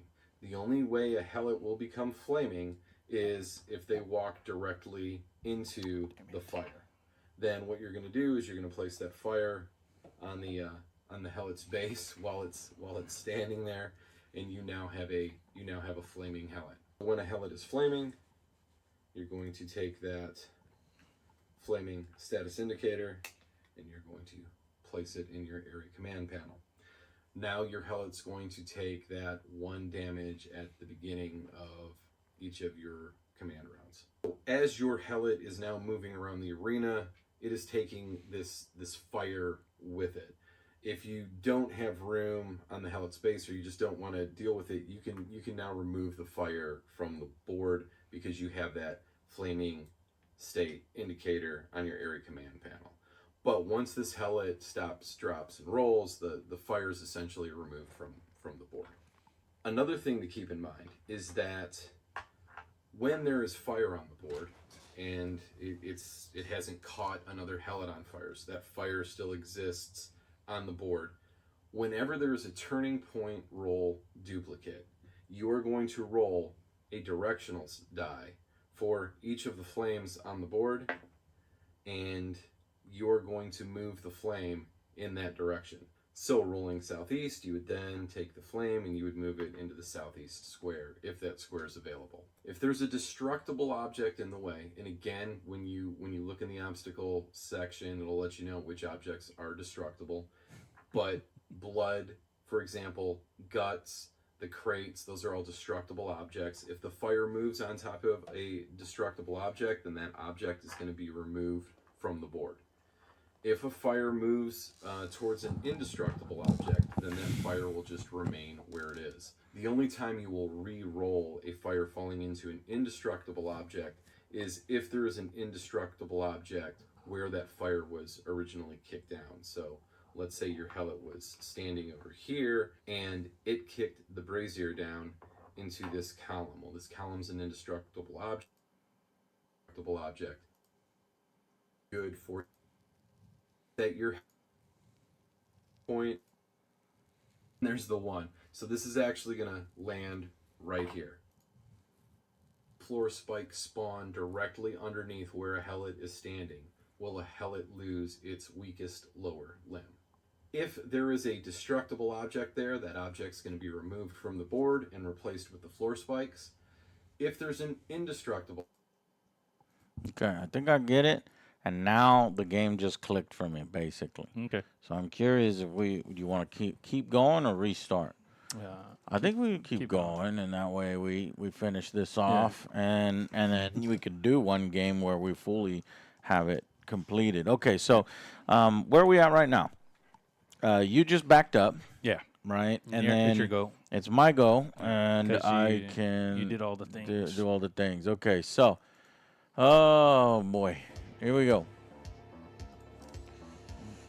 All right, so here's what we're going to do. We got 6, so we could spend 6 and 0, or, I guess I could do 1 and 5. 1 to move forward, 2 No, you. you got to do 6 and 0. Darn you! You don't have to do 6 and 0. Carrot cake! You have 6 points. You have no Super Saiyan! Right? What do you mean, Virginia? So you have to do either 6 movement or 6 action. Why? You rolled a 6. So when you roll a 3, you do 3 and 3. Right. Okay, when you roll a 5, you do what? 5 and 1. Because that totals 6. Where's the 2 and the 3? Why can't we go 2 movements and 3 actions? Because it's from the dice. It's from whatever the dice is. So whatever that is. If I rolled a 5, what can I do? You can do 5 actions or 5 movement, or vice versa. So you're gonna do whatever the dice says. Oh, so I can't be flexible within that No. and do 1. You're gonna do whatever the dice says for your movement or your actions. So what you're trying to tell me is that by rolling a 6, I can't do either actions or... Yeah. I'm not sure about that. Is that your interpretation? Is that what he had said in the video? That's the way. I mean, that's the way we've been doing it. No. Or every other roll. No, because when I rolled a 5 one time, I did 3 movement and 2 actions. No, you didn't. Yeah, I thought I did. Well, let's just You look it up always real get quick. 6 action points. Yeah, you get 6 command points Or- no matter what. Right. So, Right. how do we divide them up? Let's check it out over here. Players now lock in their Helot's action movement ratio. You roll a ratio die. Mm-hmm. You keep its original value. You put it into the initiative number slot. Players now update updating your declare your action point stuff. 16. Hey, what was that? Warriors of Adventure. Warriors of Adventure. Thank you, Warriors of Adventure, for 22 months. I seen your Nintendo video says Azure Moon. You seem mad. I suggest a nice long walk. Well, I don't like it when companies keep raising the prices of video games, especially if it's the same video game. So let's say we got Mario Kart, right? If it's, $40 and then one day they say, hey, it's now $60. And say, hey, man, what's going on here? And then the next year, it's $70. I'm like, okay, yeah, this is getting excessive. 3 years Well, old. guess what it is now? It's $80, and it's the same thing. So I'm going to say something, No, you and I'm just going to go say for it what? mad because it's more entertaining, right? No, Yeah. you just go for a walk. You just go for a walk? Yeah. So then if all video games You just cost let 'em- $370, You just go for a You walk. just go for a walk? Yeah. Got it. Go for a walk. I like that. You can just go for a walk until you're poor and Yeah. you have no money and you have no food Yeah. and you have no entertainment, But you have a video game and a but walk. you have a walk. No, you don't have a, you Oh, don't have yeah, a video yeah, game because eventually it's going to get so expensive you can't buy it. But you can go for a walk. You can go for a walk. But if you're hungry and you're starving, you go for a You walk. go for a walk. I love it. I love it. All right, allocate your command points between your movement point reserve and its action point reserve based on your ratio die value. Rolled during the initiative round. The ratio die value represents the command points to be allocated to the reserve of the player's choosing, with the remaining command points being allocated to the unselect. For example, let's say you rolled a 2. You may spend 2 on action, leaving 4 for movement, or you spend 2 on movement, leaving 4 for action. So if you spend a 6, then you have to do 6 in action. There are 6 6 on in. movement. All right. Yeah. I think you're right. Okay. Which sucks because I'm 1 movement point away. So, see, that's frustrating too. Yeah. But that is the element I'm Don King. Yeah. And that is Mike Tyson. And I'm like, go attack the guy. And Mike Tyson's like, no, I'm recovering. Yeah. I'm not going to do that. Yeah, I just got hit in the face 3 times, so I'm not going to do it. Yeah, okay. Fine. Do you know what guts do? Nuh-uh. Nuh-uh. No, it's in the book. Yeah, it'll probably be in the book.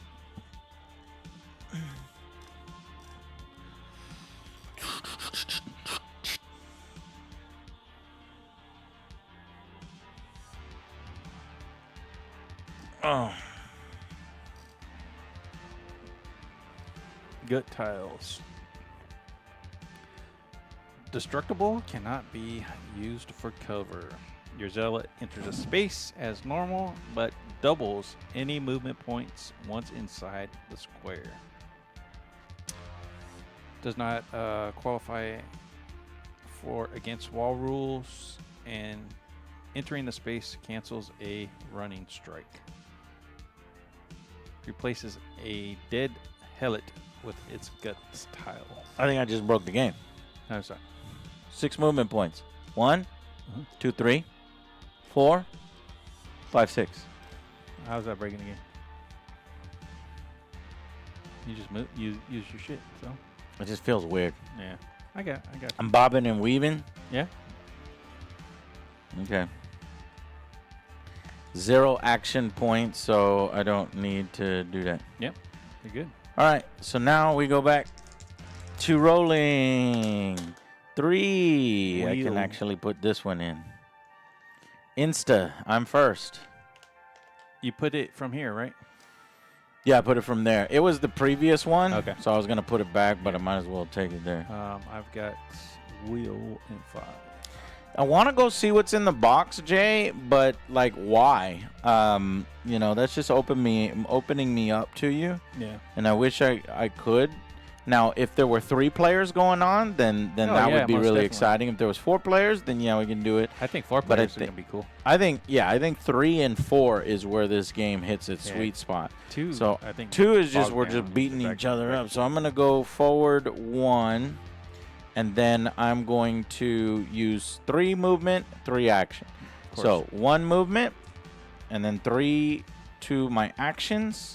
I'm gonna see if I can't get lucky. You could do a feint wild attack. A which would faint be- wild? Yeah. Yeah, faint. wild.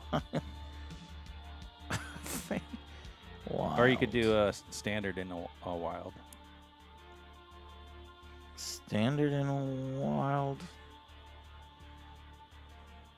Let's do a standard and then a wild. Okay. Standard. Oh, that's a good one. 11. 8. 8, 9, 10, 11. You took 3 damage. You Where took at? 3 damage to your 3. To my 3. 3 damage to your right upper body. Yeah, right here. All right. And then here is my wild attack. Is negative SDS. The lowest, 2 lowest is 6. I beat it. Boo. Oh, let's try this. Boo. Oh, what? What are you So trying? Insta. I needed to go up on Insta. you had, what'd you have? 3? Mm-hmm. I'm gonna do a counter attack on Yeah. a successful block. Yeah. Treat as a standard attack. So I Oh. rolled a 9 and you had a 3. And what is this for? Under Insta, I Okay. used my 3 points, so this will go down to 0. And then it does. Does it actually go down? I don't think it I goes think it's down. you spend it. I don't think it goes down. I'll look it up later. Don't Okay. go down yet. Okay. But anyways, you hit me. Yeah. So you had a 3, I had a 9, so I do 6 damage to you. Bro, we re-roll. I mean, if you're No, going to counterattack me, then you It got says on a successful block, which it was, Mhm. treat as a standard attack. Okay, so it's just that result. Yeah. Okay, so I did a, what was it? You said 3. Yeah, how much? I didn't do 3 to you. What did you do to me? 6. It was a 6? Yeah. Oh, then 3 damage to you at location 3. Right upper. Right up. Yep. Okay. Here. Just your 3. My 3, your 3. Because you already did 3 to me. So put it in your pile. Okay. Yeah.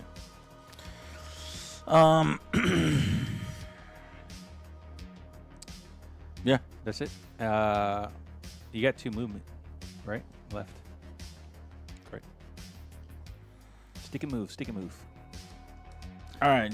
You want- see if Jay, see if we have to spend this, spend what? Yeah. and then I'll go ahead and do my moves. So I have Spending trait reserves. increasing trait reserves. You can spend your trait reserves. Yes, it's a spending. So I'm going to go put that at 0. Mm. I'm going to move 1, and then I'll use 5 attacks, 5 action points for attacks. Remain at that limit until spent.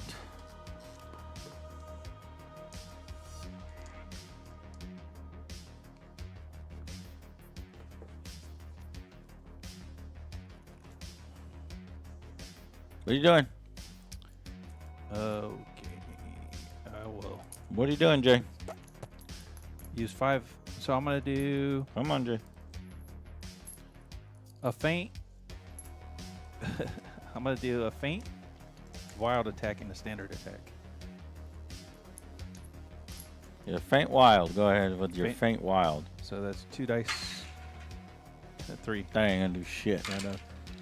Oh, it didn't do it shit. did One damage. 1 damage. Oh my gosh. But it's -1 something. It's -1 OC damage. -1 overall condition. Overall condition damage only. We have to figure out what that is. What? Where'd you see that? Keep reading. Where? Well, that's why. Where do I, Under the wild attack. Okay. Overall. Oh, so you just take 1 from the overall condition. Right here. No, overall There's condition no to be location. transferred to the crowd pile. Okay. All right. So regular standard attack. Here we go. Oh, we've been. I doing got a 5. So we've been doing that wrong too. I got a 6. So we're supposed to take overall condition and No. random location. It says and overall condition and random location damage. For which attack? Standard.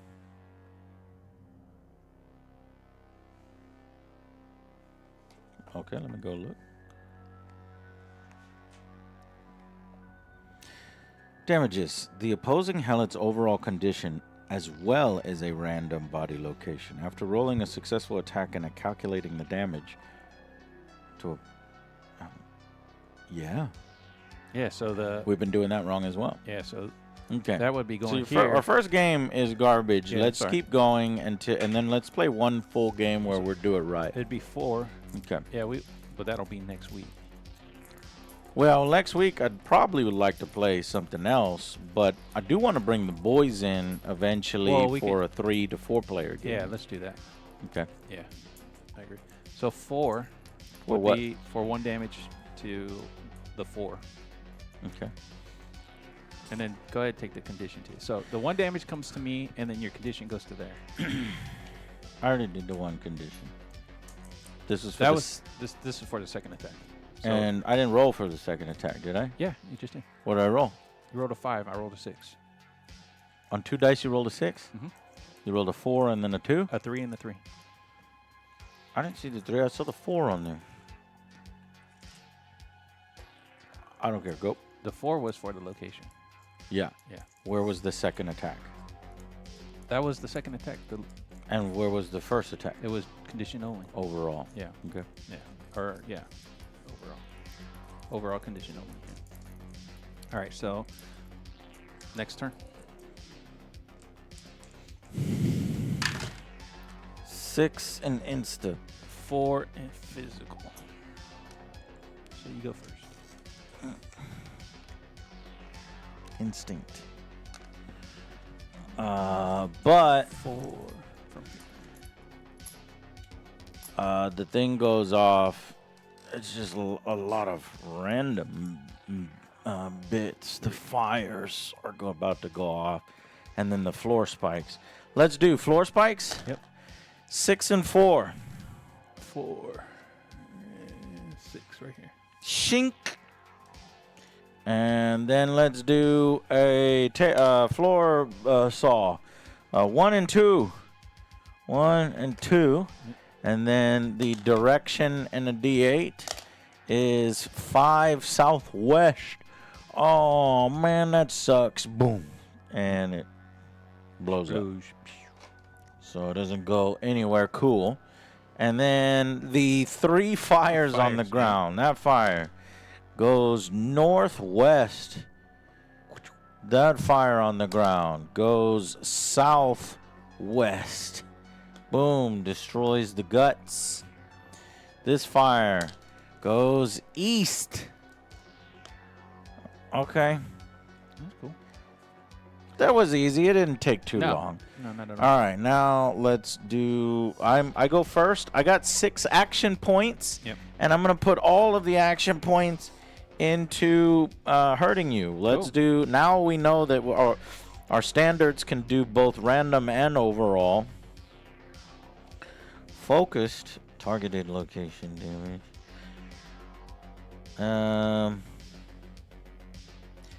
I'll do 3 standard attacks. No, you know what? Let's try grappling. You could do aims too. Remember that. So. I'm gonna grapple you. Okay. So I'm gonna pick you up. Grapple, clinch. Order your helot to tie up an opponent and recuperate some energy at the cost of a crowd's wrath. This command is only available if the helot is either grappled or grappling. Oh, that's a clinch. Hold on, let me grapple first. Command your helot to grapple an opponent as a precursor to clinch, drag, throw, crush, take down. This command is only available if the opposing helot occupies the center adjoining forward square relative. Yep. Okay, so I got you. So now you are grappled.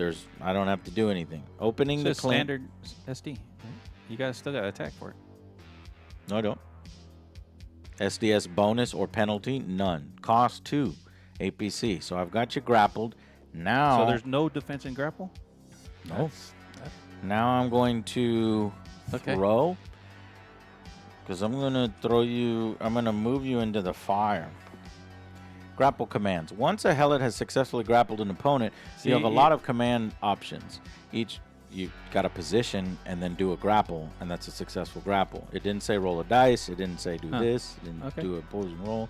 So clinch or drag. Instruct your helot to transport an opponent to a less desirable location against its will. This command is only available if the opposing helot is grappled. Cost. Normal movement point cost with no action point cost. Roll for each movement command. Roll for each movement command. Success result. The opposing helot is placed in its new location, keeping its forward-facing direction relative to the attacker and remaining grappled.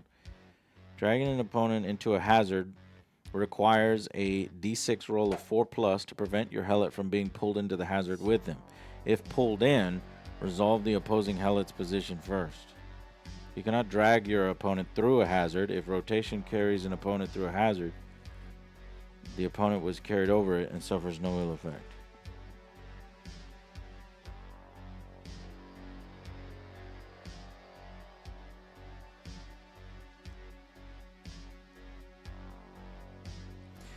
All right. I don't know. Dragging seems excessive. I don't understand it. It's a normal movement point cost, and all I have are action points, so I can't drag you. What I can do is throw you, because that uses action points per square. So I'm going to throw you into the fire. There is an SDS penalty here. The opposing helot is placed prone in its new location, no longer grappled, and keeping its original face. The opposing and is no longer grappled. The command is only available if grappled. So I'm going to pick you up, and I'm going to throw you into the fire.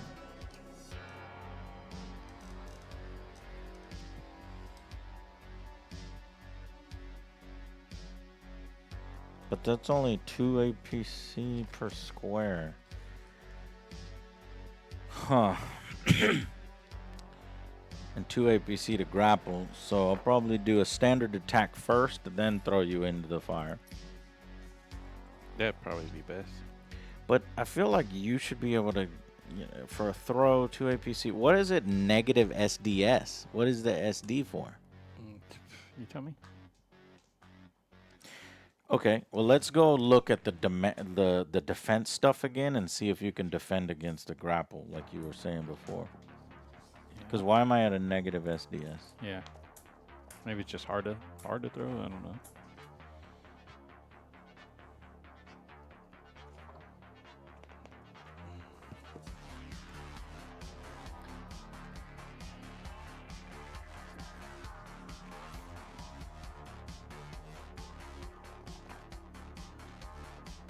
If we go and we look in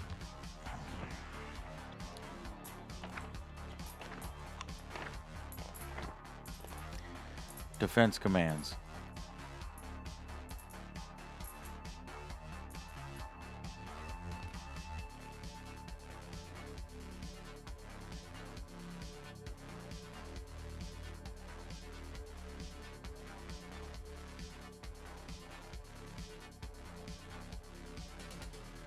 But is a grapple considered an attack?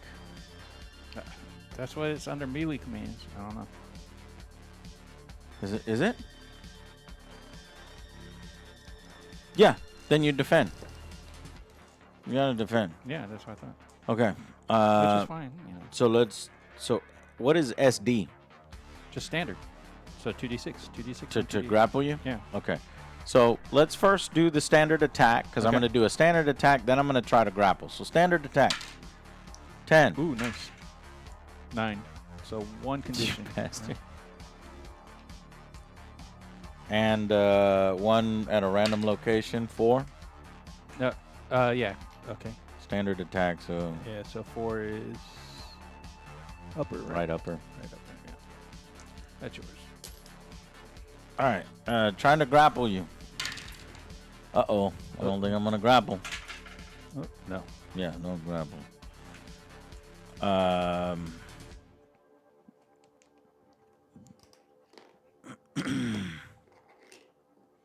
Why you got to roll so well, Jay? I don't know. I'm going to hit you again. It's the blue dice. 8. 8, 6, and 5. Oof. Completely blocked. All right. I think I need it. We can call it right there. 1, 2, 3, 4, 5, 6. Ignore overall condition damage. Why? I'm not done beating your ass. I think you are. Because we should be way more down on the conditions. Okay. Yeah. I think All right. we got a good handle on it. Yeah. I think now It's a little we're- confusing. It is. But I think now we're in a good spot. Yeah. And it'll be a lot faster and funner with more people. For sure. Okay, James. Well, thank you for playing with me. And thank you for watching, chat. And we are going to, let's see, Joe's going to be back from vacation on Monday. So we will be doing the AJS news. And there's a OJ Bad Movies review, which I'm trying to edit right now. It just keeps breaking over and over. So hopefully I can get that video up right now, actually, if I just keep rendering. So it'll probably be up in a few hours, where we reviewed the Mickey Mouse horror movie. So stay tuned for that. And yeah. So thank y'all for watching. Thank you to NEXUS Arena Combat System for getting us over the system. This was our learning stream. Yeah, this is all. Learning, so. I've got it in my head now. These components are freaking amazing. Yeah. I think it has a really interesting sliding scale combat system, but the activation, it takes a little getting used to. Right. Once you figure out the activation system, then I think it kind of clicks, Yeah. and then you're able to go. I do recommend it with 3 or more. Yeah, I think 2. Some games work better at 3, 4 players because it's like a party game where everybody's screaming and yelling. Right. So we'll try to play this one again with 3 to 4 players. Thank you all for dropping by, and we'll see you on the next Angry Joe Show. Bye, guys. Peace.